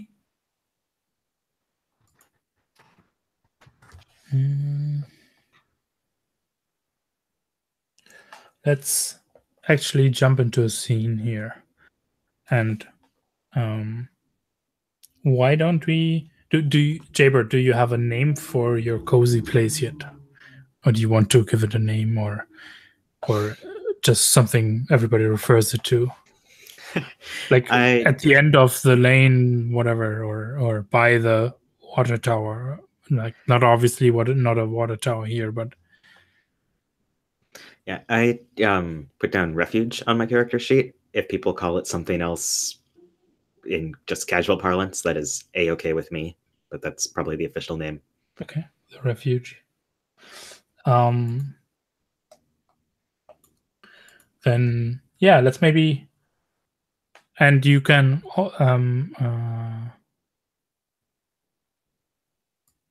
you don't all have to be there, but I think Jaybird is definitely there because it's your place, right? And I think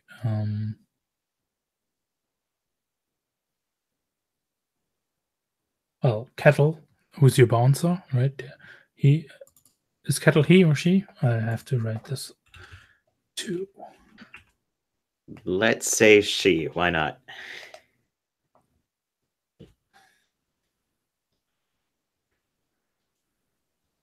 I assume Kettle is always there when you're open, right? Yeah, I don't operate without my trusty bouncer. Okay. And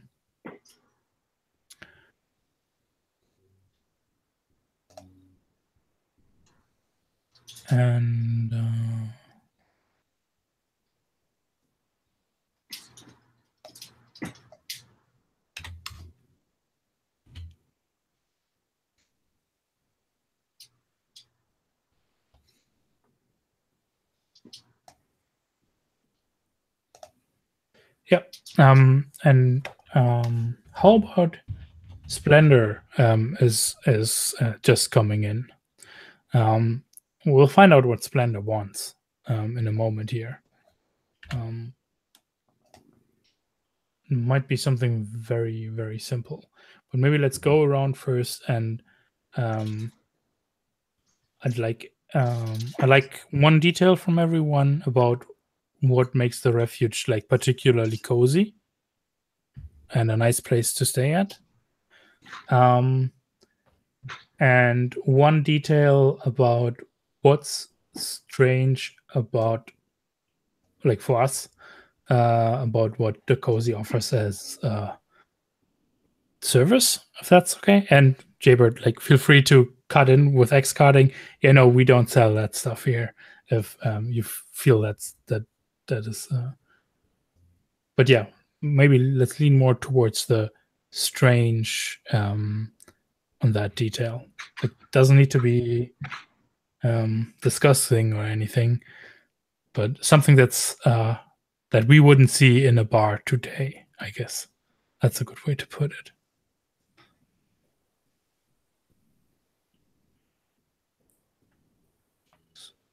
Anybody want to jump at that?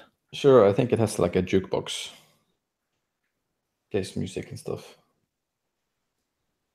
It even has some blues. I like that. Yeah. That's the cozy detail. So you have a strange detail as well, all right? Or Mike?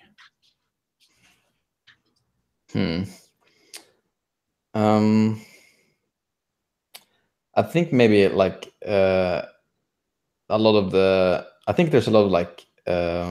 It might have used to be like a living room for like I don't know, space people or something like that. There's a lot of like portraits of astronauts which we don't understand anything of. Which is weird.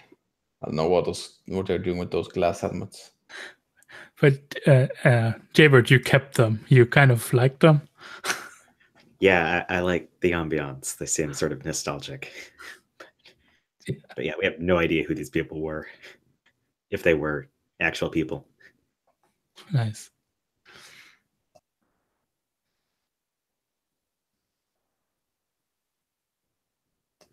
And I think sort of pairing off the living room thing, part of why it's cozy but also a bit strange is that the layout's a little weird for a bar. Like, I mean, or I guess mine's more restaurant sort of thing. It clearly was not designed to be used in the method that I am. Is there an small. actual bar? Things are a little weird. I mean, yeah, there's kind of a bar wedged in, but it looks like we retrofitted that on.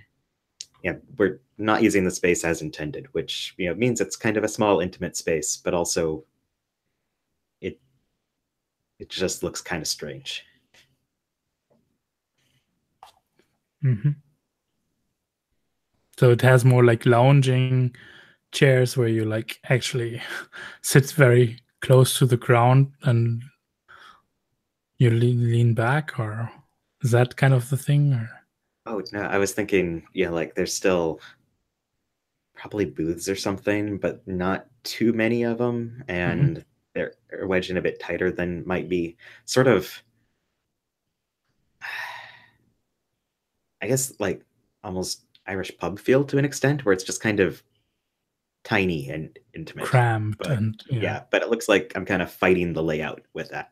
Yeah, nice. And the weird thing is that it's actually not like that's the layout, right? Yeah, I mean, if you look at just like the floor plan of this place, it looks like it was probably meant to be someone's living room and not a place of business, but we've sort of dragged in things and built stuff to make it work. Okay.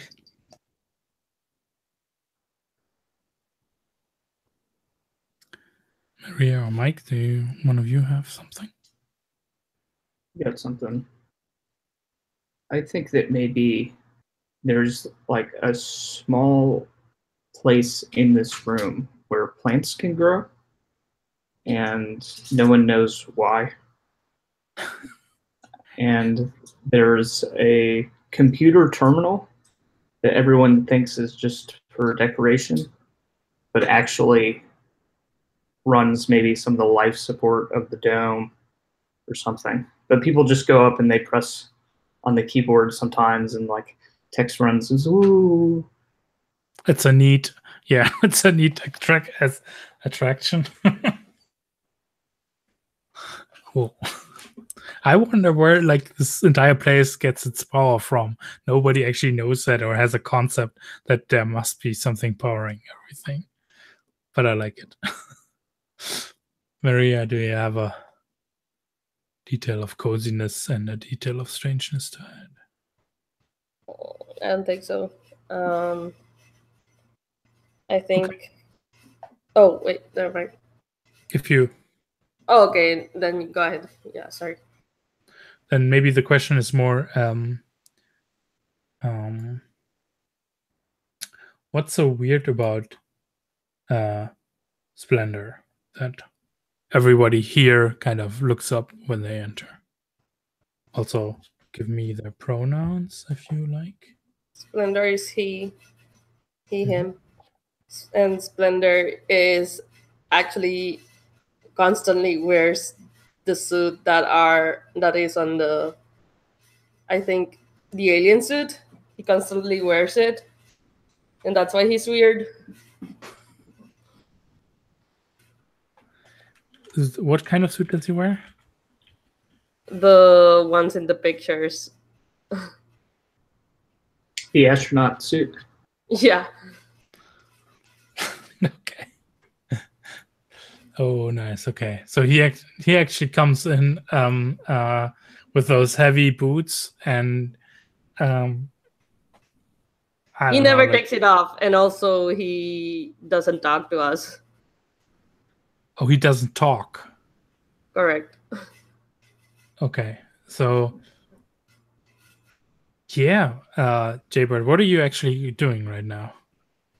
Maybe like, are you tending to someone, or are you like, do you actually cook yourself, or is it someone else? No, I have a cook. I sort of float around doing what I feel like needs doing, or just kind of observing the thing. I'm often there, but not usually tending directly to people unless I want to. I'm probably chatting with one of the regulars or something.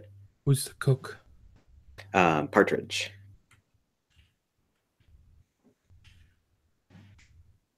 Pronouns?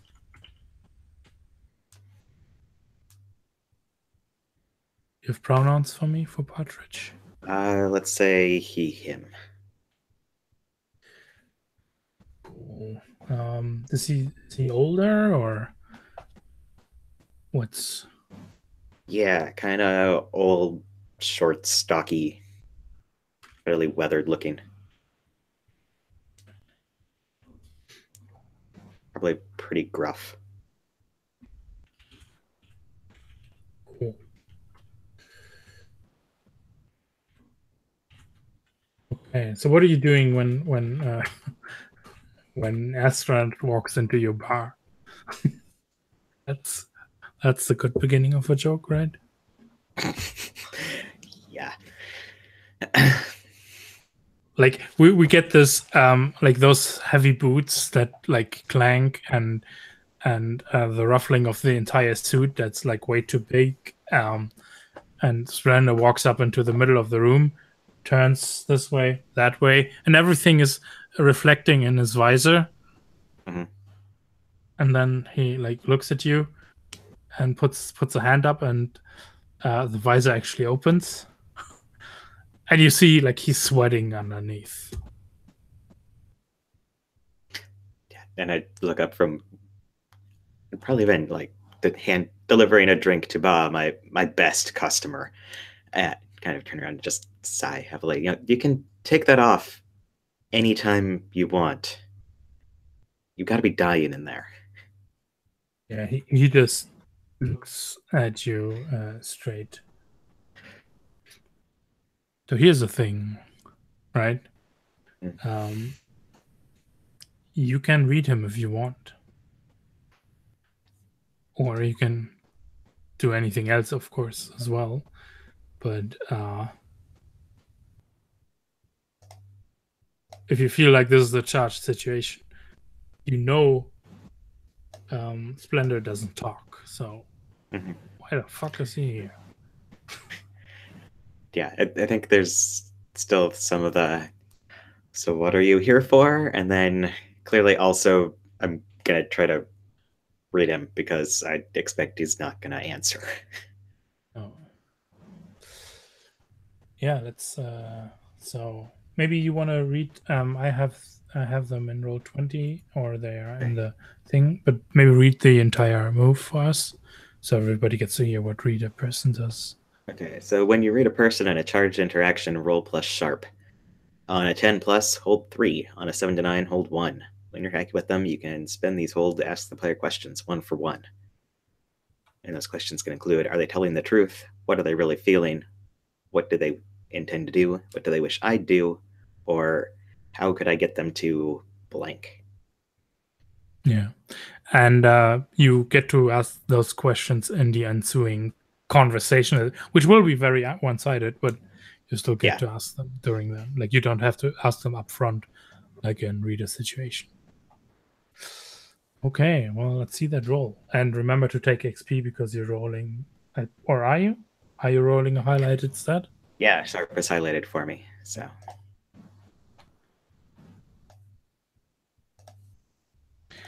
Well, look at that.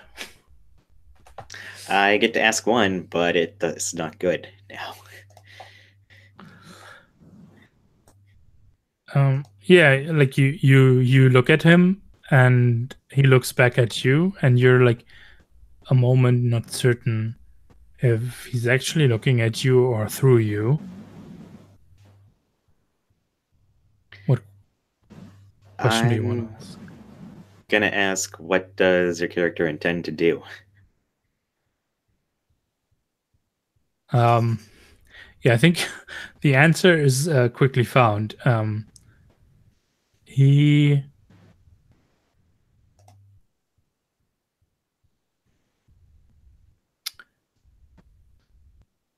sways and falls forward like flat onto his helmet, and what you see is like a fire axe sticking out of his back. He intends to die here, or hopefully not die here. That's why he came here. What do you do? Yeah. Oh, fuck. I'm gonna signal to my bouncer to come give me a hand. There's no way I can lift this guy on my own. And probably wave to get my best and most loyal customer, but to go fetch somebody. It's probably dying, but we've got to try something. Okay, yeah, cool. Let's cut away from here for a moment.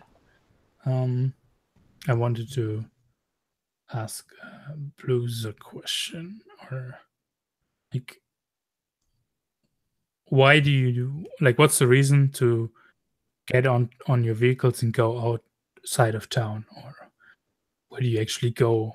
Like, what's the thing? Do you have like a secret thing where you go scavenging, or? I mean, it's not that it's secret. There's a lot of like places around where you can scavenge things. Yeah. It's just that there's not a lot of people who wants to go out, and there's people there usually, or yeah, less people than here, but still people. Or other dangers. Yeah. So what's a place that's a good place to go scavenge? And in what direction does it lie?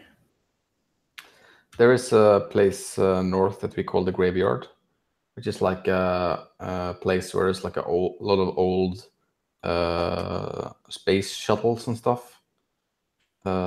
Pretty much like what a junkyard would be, only with space equipment instead. Mm-hmm.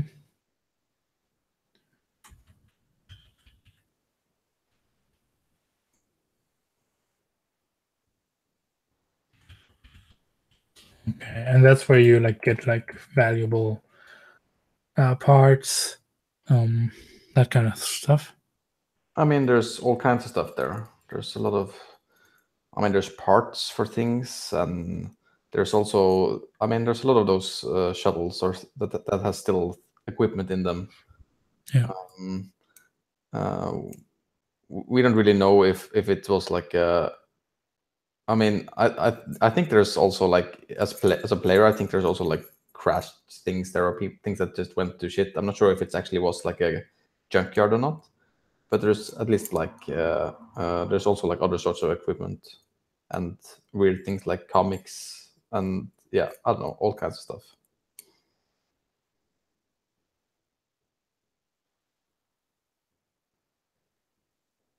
You're muted. That's cool. Sorry.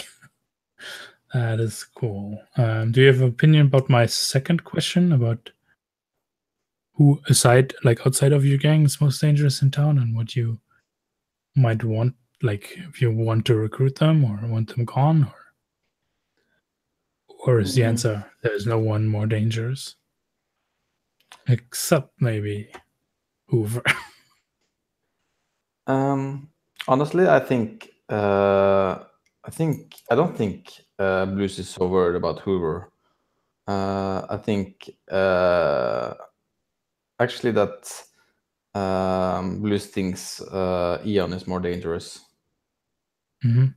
Not in like the physical sense, but yeah, this society is held up by discipline and people doing their job and not going out to the desert to go on a spirit mission. Oh, nice. So I think, yeah. Maybe we see Blues as you come across those followers of Eon,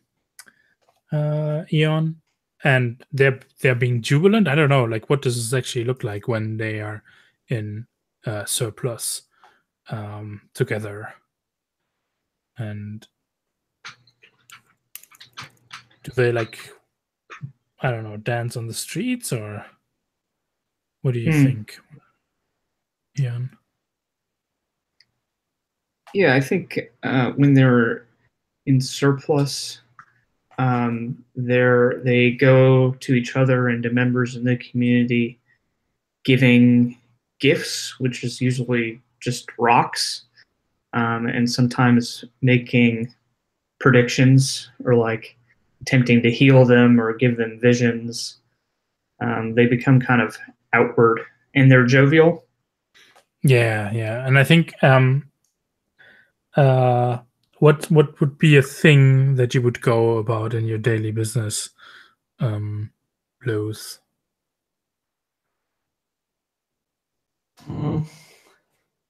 Like what would be like, I assume like this part might be like tending to your bike, to your gang, but if you're doing none of that.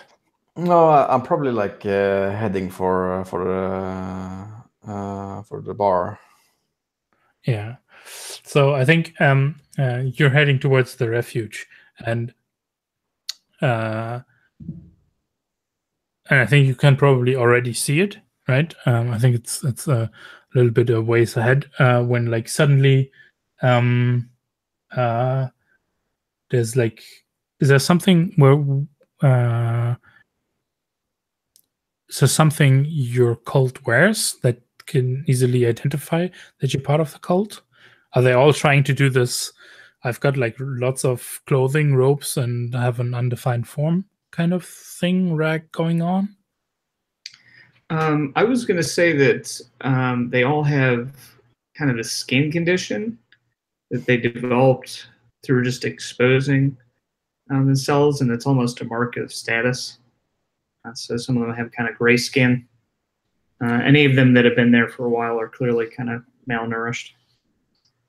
Yeah, so you see two rather, from your point of view, fragile-looking people come up to you. One is a little bit more hesitant, and her name is Winkle, and but you also know the other one, Princey.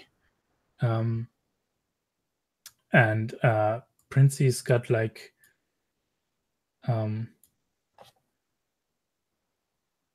like a red rock in his hands, like anybody would find everywhere, right?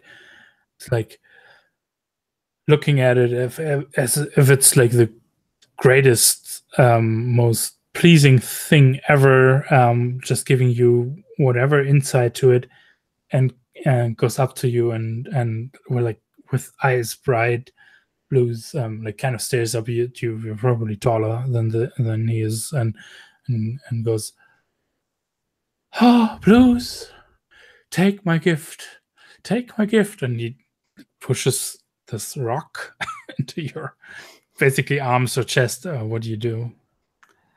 I think like he stands like looming over him for like a little longer than without saying anything, a little longer than would a normal person would be comfortable with, and they're just like I think like takes down like his he has like this thing over his like mouth from probably from being out on the bike, and just and looks down at him as like, what the fuck is this you're trying to give me? It's blessed.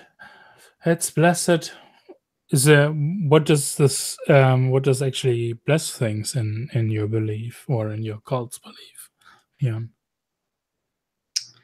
So, yeah, I think that they probably or bless that rock with some water.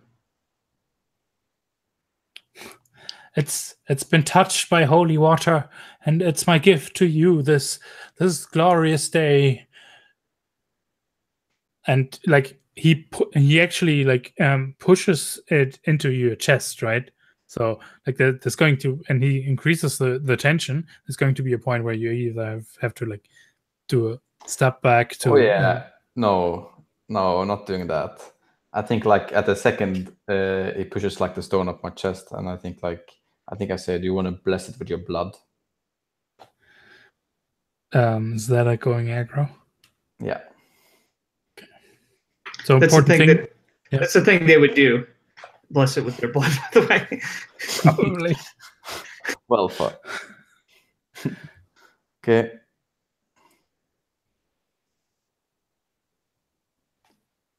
All right. Do you want to read that move for us as well? So Yeah.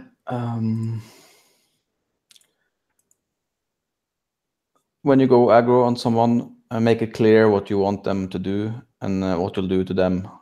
Well, I want to have them get out of my way. Yeah. On a 10+, they have to choose force your hand and suck it up, or cave in and do what you want.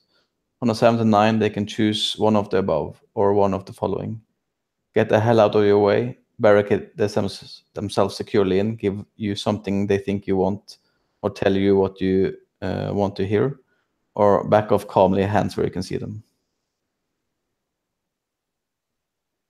Yeah, I think Princey's like,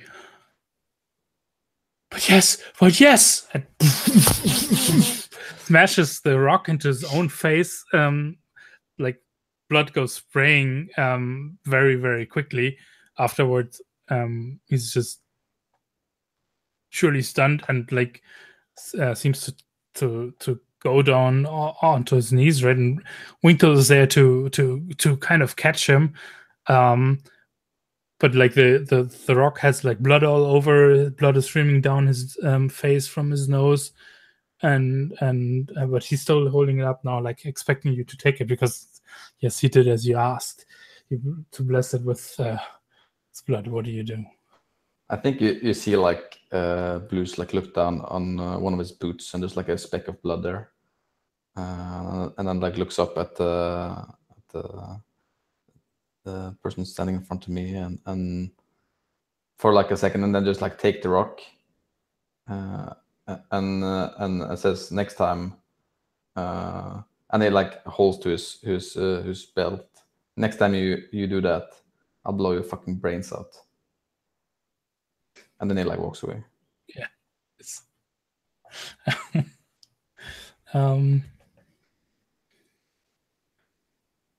Takes the rock though. Yeah, nice. You can write it down on your character sheet. Bloody blessed rock. Bloody or blessed rock. Yeah.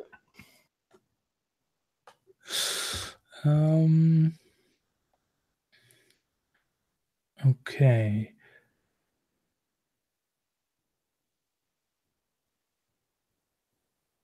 Let's see. Let's check in with Hoover. So, Splendor has been out for a while. Do you notice that, or is that something you wouldn't notice? I think I would notice. What does he usually do? Like, where does he usually go, or is he usually just holed up here in the plant? He with doesn't you? usually go out. Period. Okay, and he has like his own corner or room or something like that. Yeah. And he's been missing, and maybe like missing a meal or something. So Yeah. okay. What do you do when you like notice that he's missing? I'm gonna go look for him, and I grab my hunting rifle and go look for him. All right. I leave Porter in charge for while I'm gone. So yeah.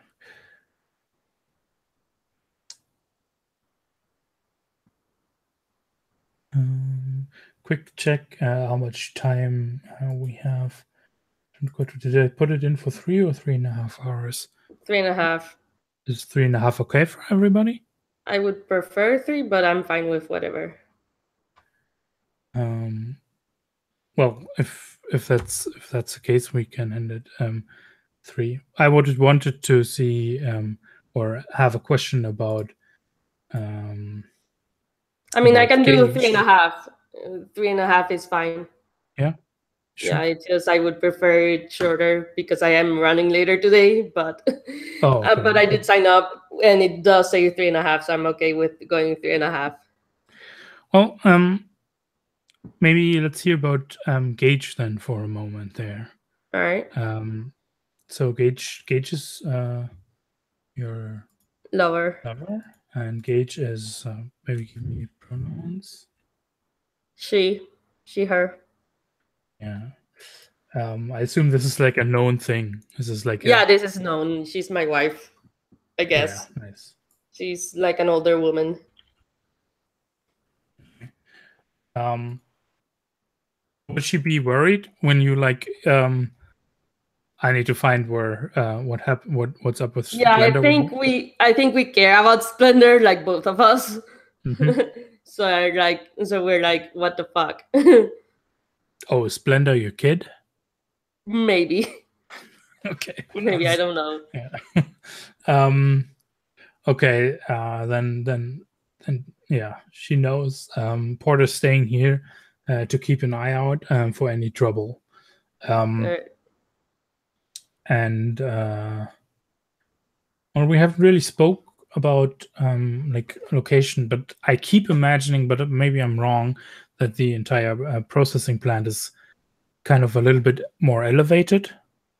All right. Or does that not make sense? No, that wouldn't make sense, right? You wanna, well, it depends on the plumbing, but I think it's efficient enough so that it's however efficiency works.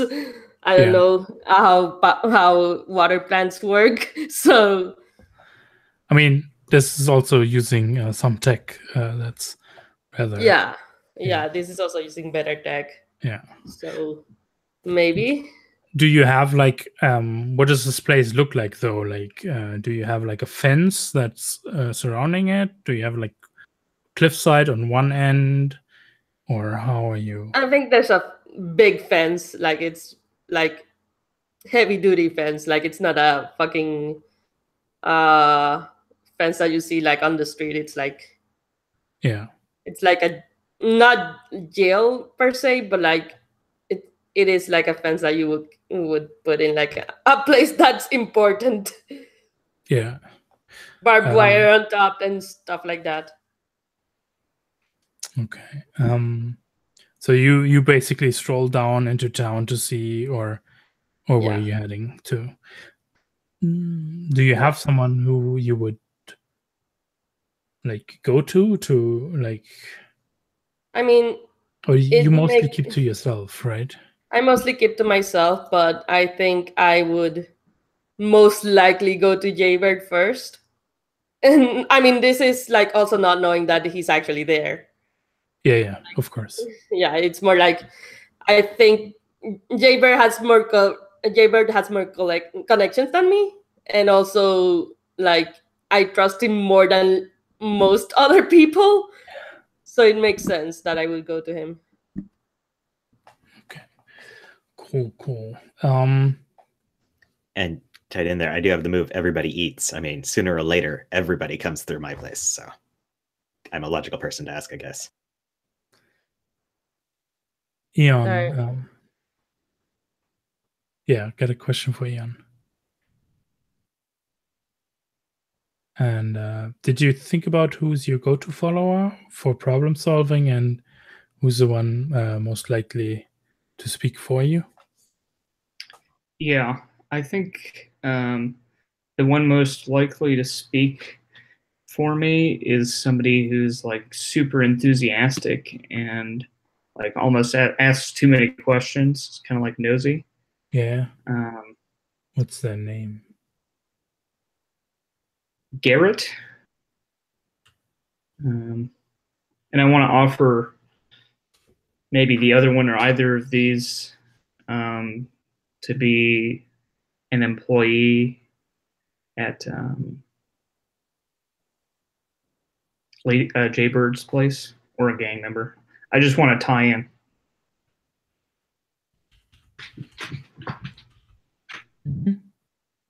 I'm fine with him being a gang member if you want. I want to maybe the one I go to. Yeah, that sounds good. So Garrett is the one who's nosy and talks for Eon. Yeah. And who's the other one that you seek out if you have an issue that needs solving? Dreyfus. Okay. There's actually a list of names down here, right? Oh, I have a list of names. Okay. Yeah. But Dreyfus is fine. And what's his method of solving problems? Maybe I think maybe Dreyfus knows things about like the way that maybe Dreyfus knows things about what happened or knows things about like how things were and how things work. So Dreyfus might have an idea. Like Dreyfus hasn't read a book, but like maybe got a hold of like instruction manuals that Blues sold him or something like that. Oh, so he's a repairman. Right, he's some kind of technical dude. Yeah. I guess he's a knowledge haver.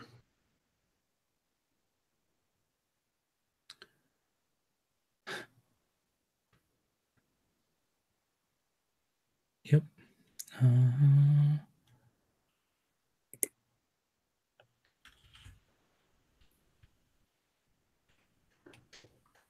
Okay. Both of those, or what are their pronouns, respectively? He or I guess Garrett will be he, him. Dreyfus, they, them, I think.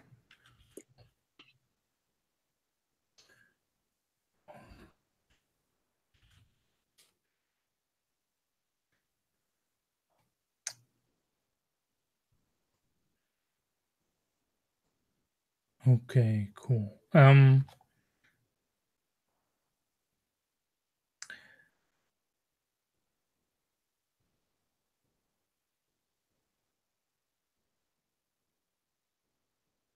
Yeah, let's have that scene with so you've been staying with Artemis, right? Ian. And how is Artemis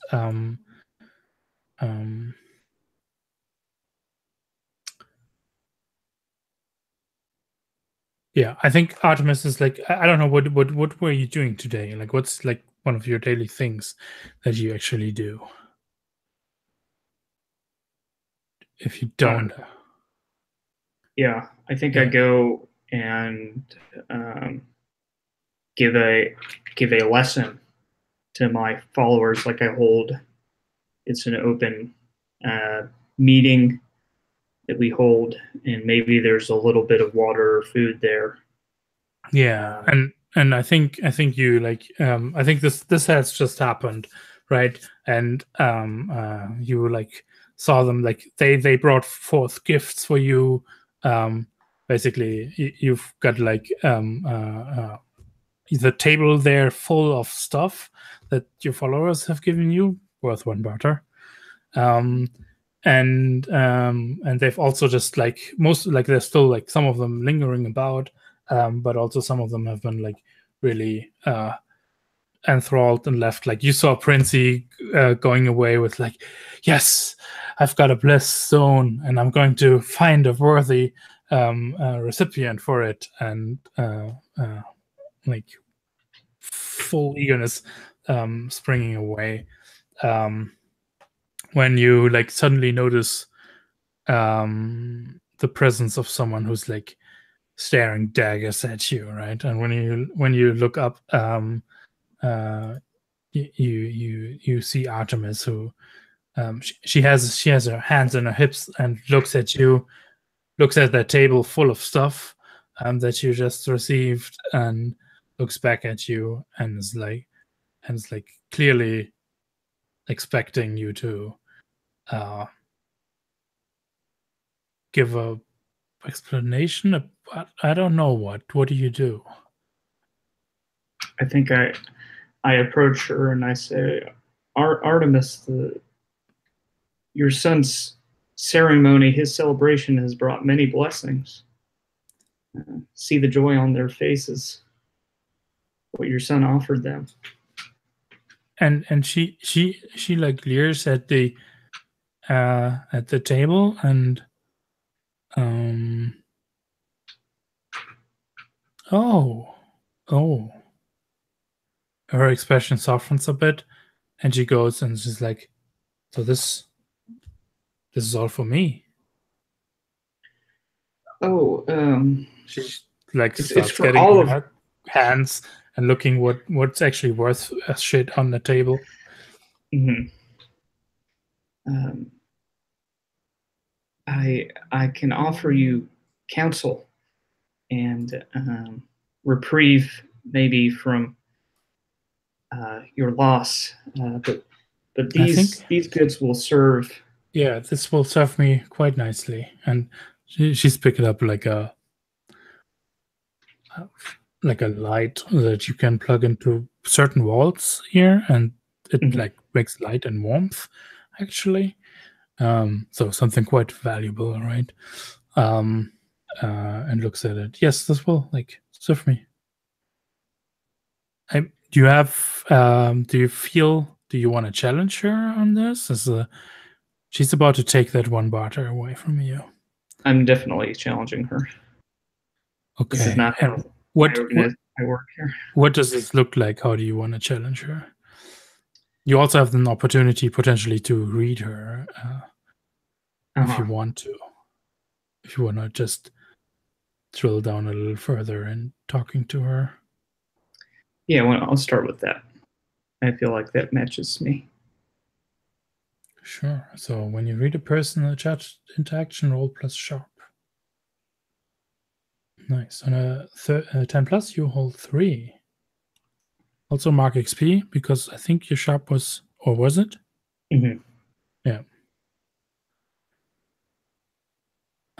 She's like, yeah, no, this will suffice. I think this will ease my grief. And she holds a valuable thing closer to her chest. What does she wish I would do? Oh, well, I guess that's obvious. She wants to take that thing. How could I get her to leave now? Yeah, let her go with this thing, I'll go with this thing. and she won't be a bother. What is she really feeling?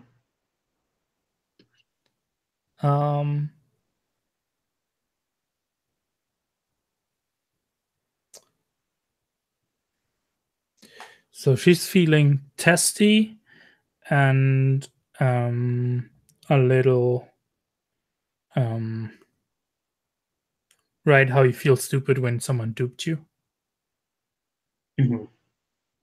She's trying to get back at you by like, yeah, you don't really care for my son. I don't know what happened to you, and I can't prove anything, but the least I can get is like something valuable out of this.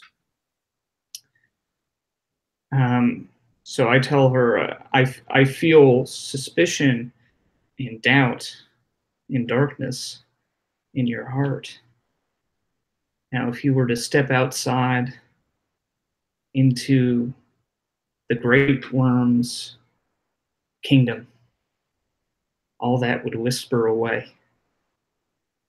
Those lights, they won't help you. They won't chase away the darkness. They're fine enough for me. Was then an issue? She like kind of turns towards like where the entrance or exit is, trying to see if you'll let her go. I stand between her and the exit.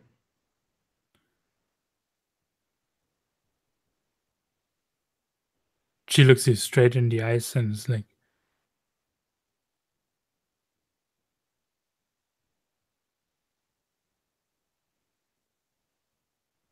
don't forsake the service of your own son for your selfishness. If you have something to speak, speak it.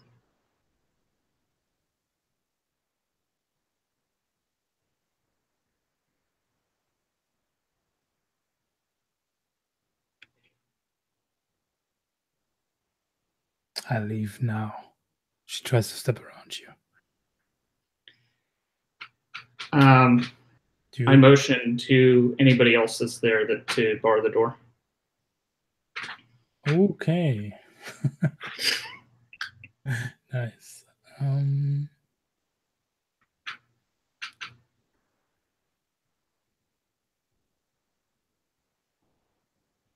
mean, I think they do it, right?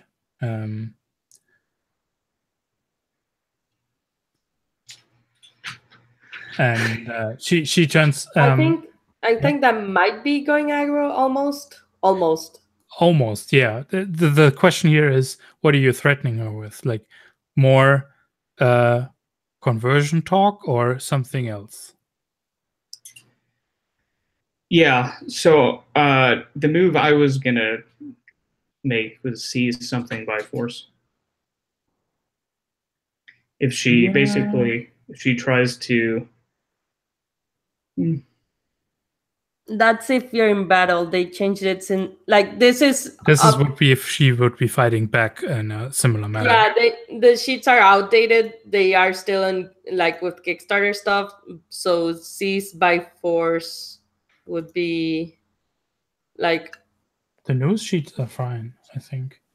Yeah, but like these sheets were made like before the Kickstarter ended. So yeah, if you seize by force, you exchange harm. So that means that she's also going to fight back. Yep. Okay. I think so. If you're willing to like confine her here, right, and that's the threat you're willing to carry out, like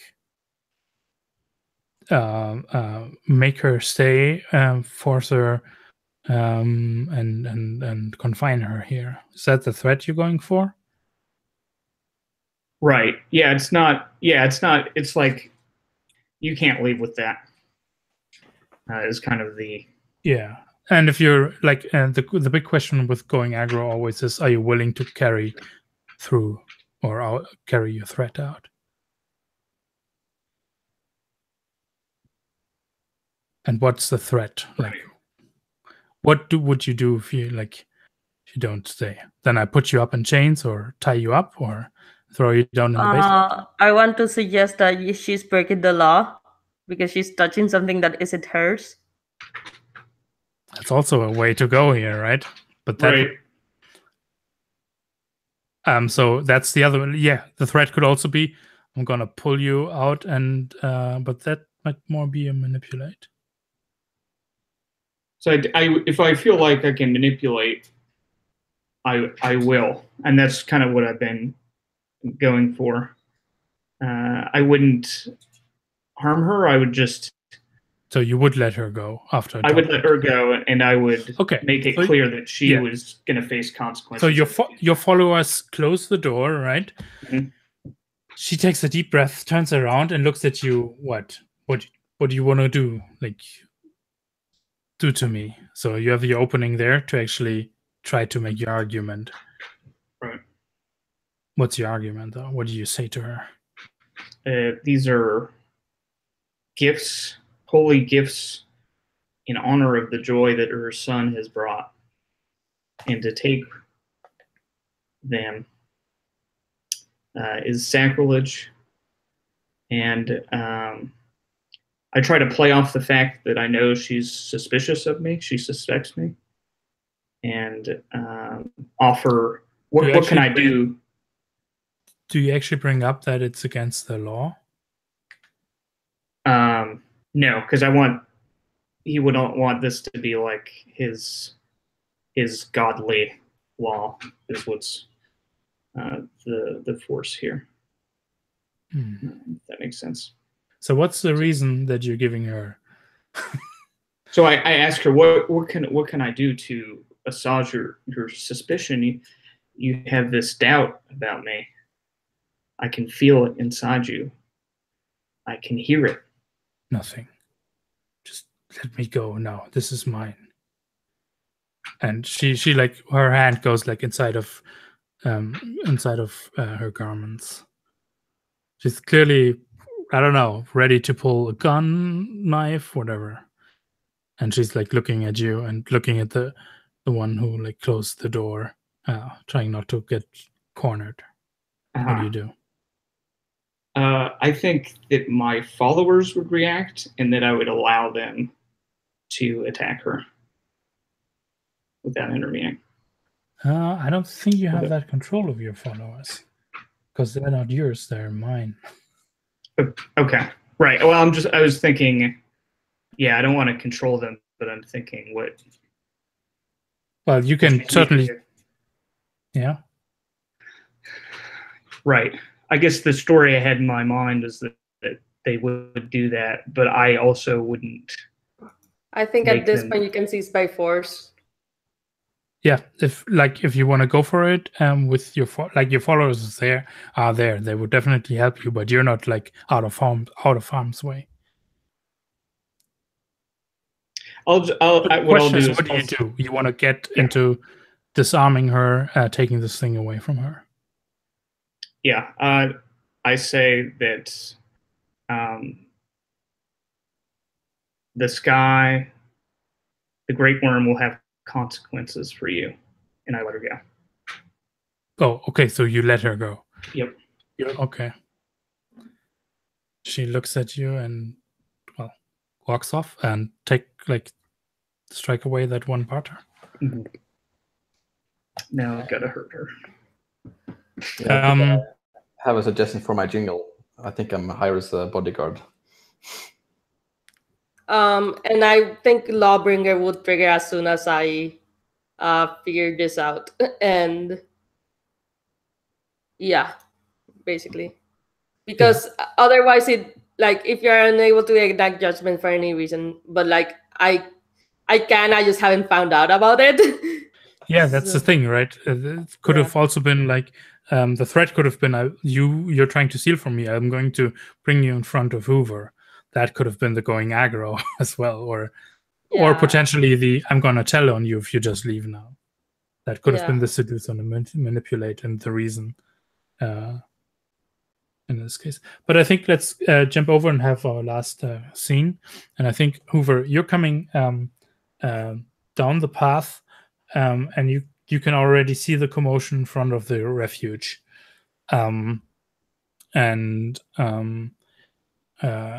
Blues, tell me what you were doing there. I think the first move that Jaybird, you and Bob and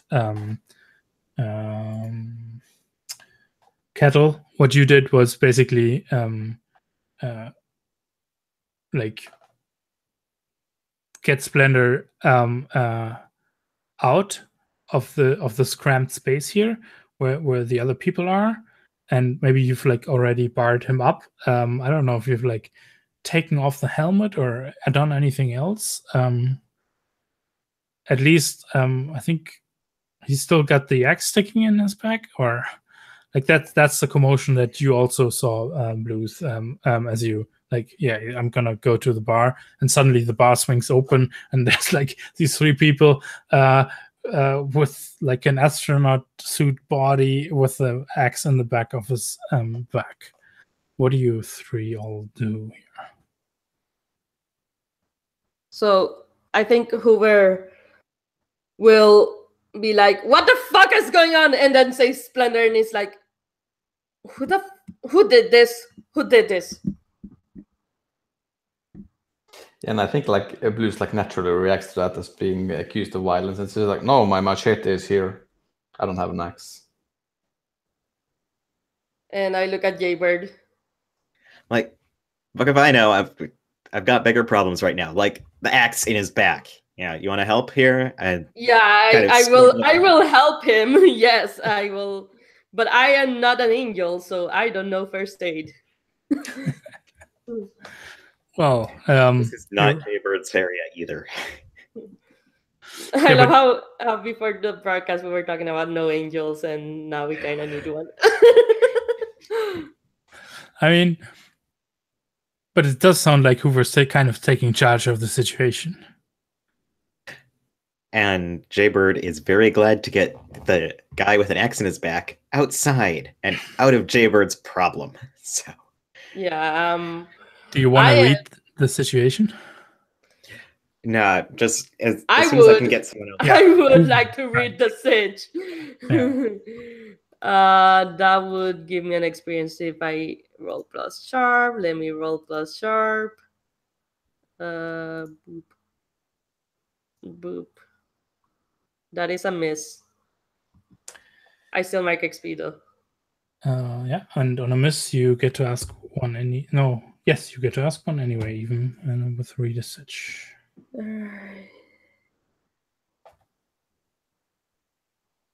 What's my enemy's true position?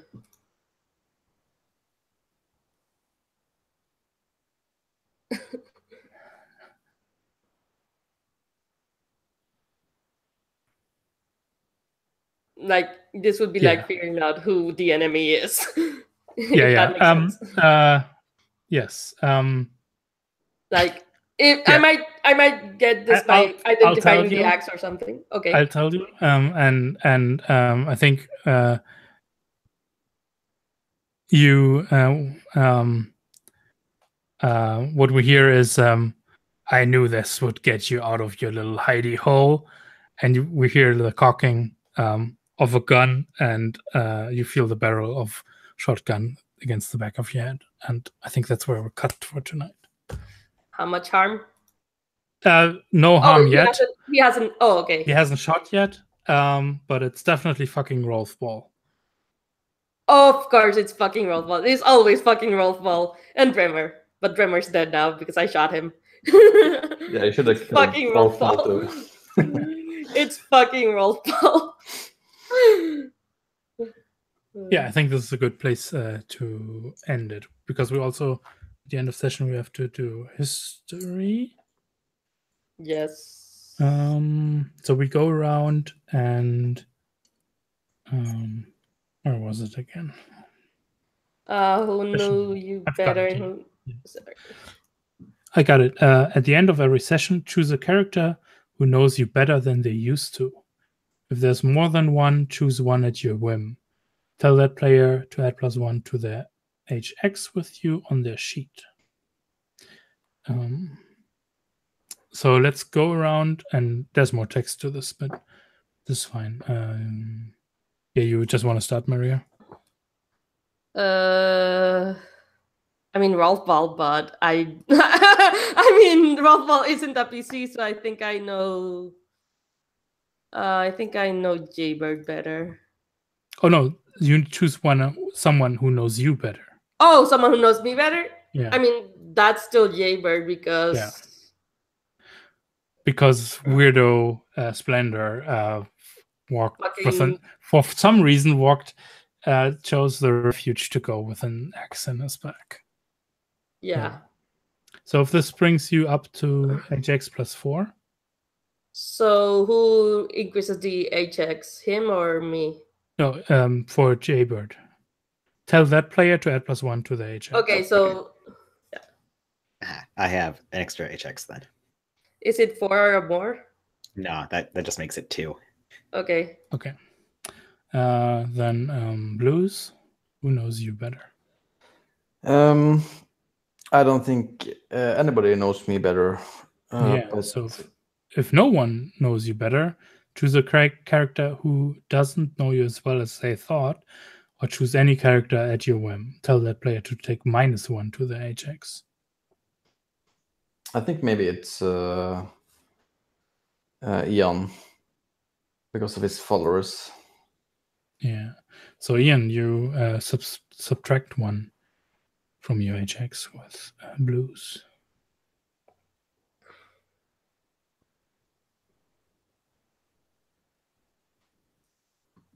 And then Ian, who knows your character better?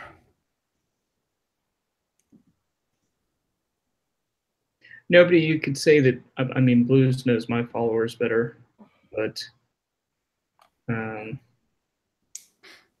that might be insight.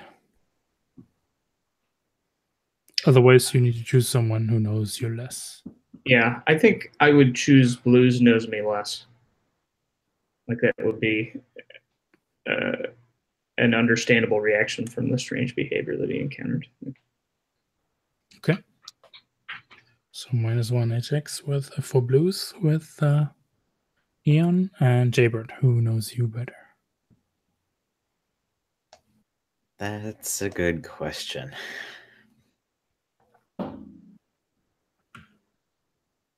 I don't think anyone. Yeah, I don't think anyone knows me better.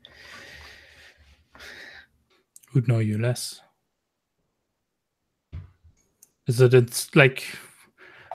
It's potentially Hoover who saw you like. Yeah, I mean, I've really only interacted with Hoover, so I guess Hoover gets -1 to me. All right, that's fine. Okay. Cool. Yeah, then this was our first session. Because you know Rolf Ball. Yeah. Well, let's find about Rolf Ball next time.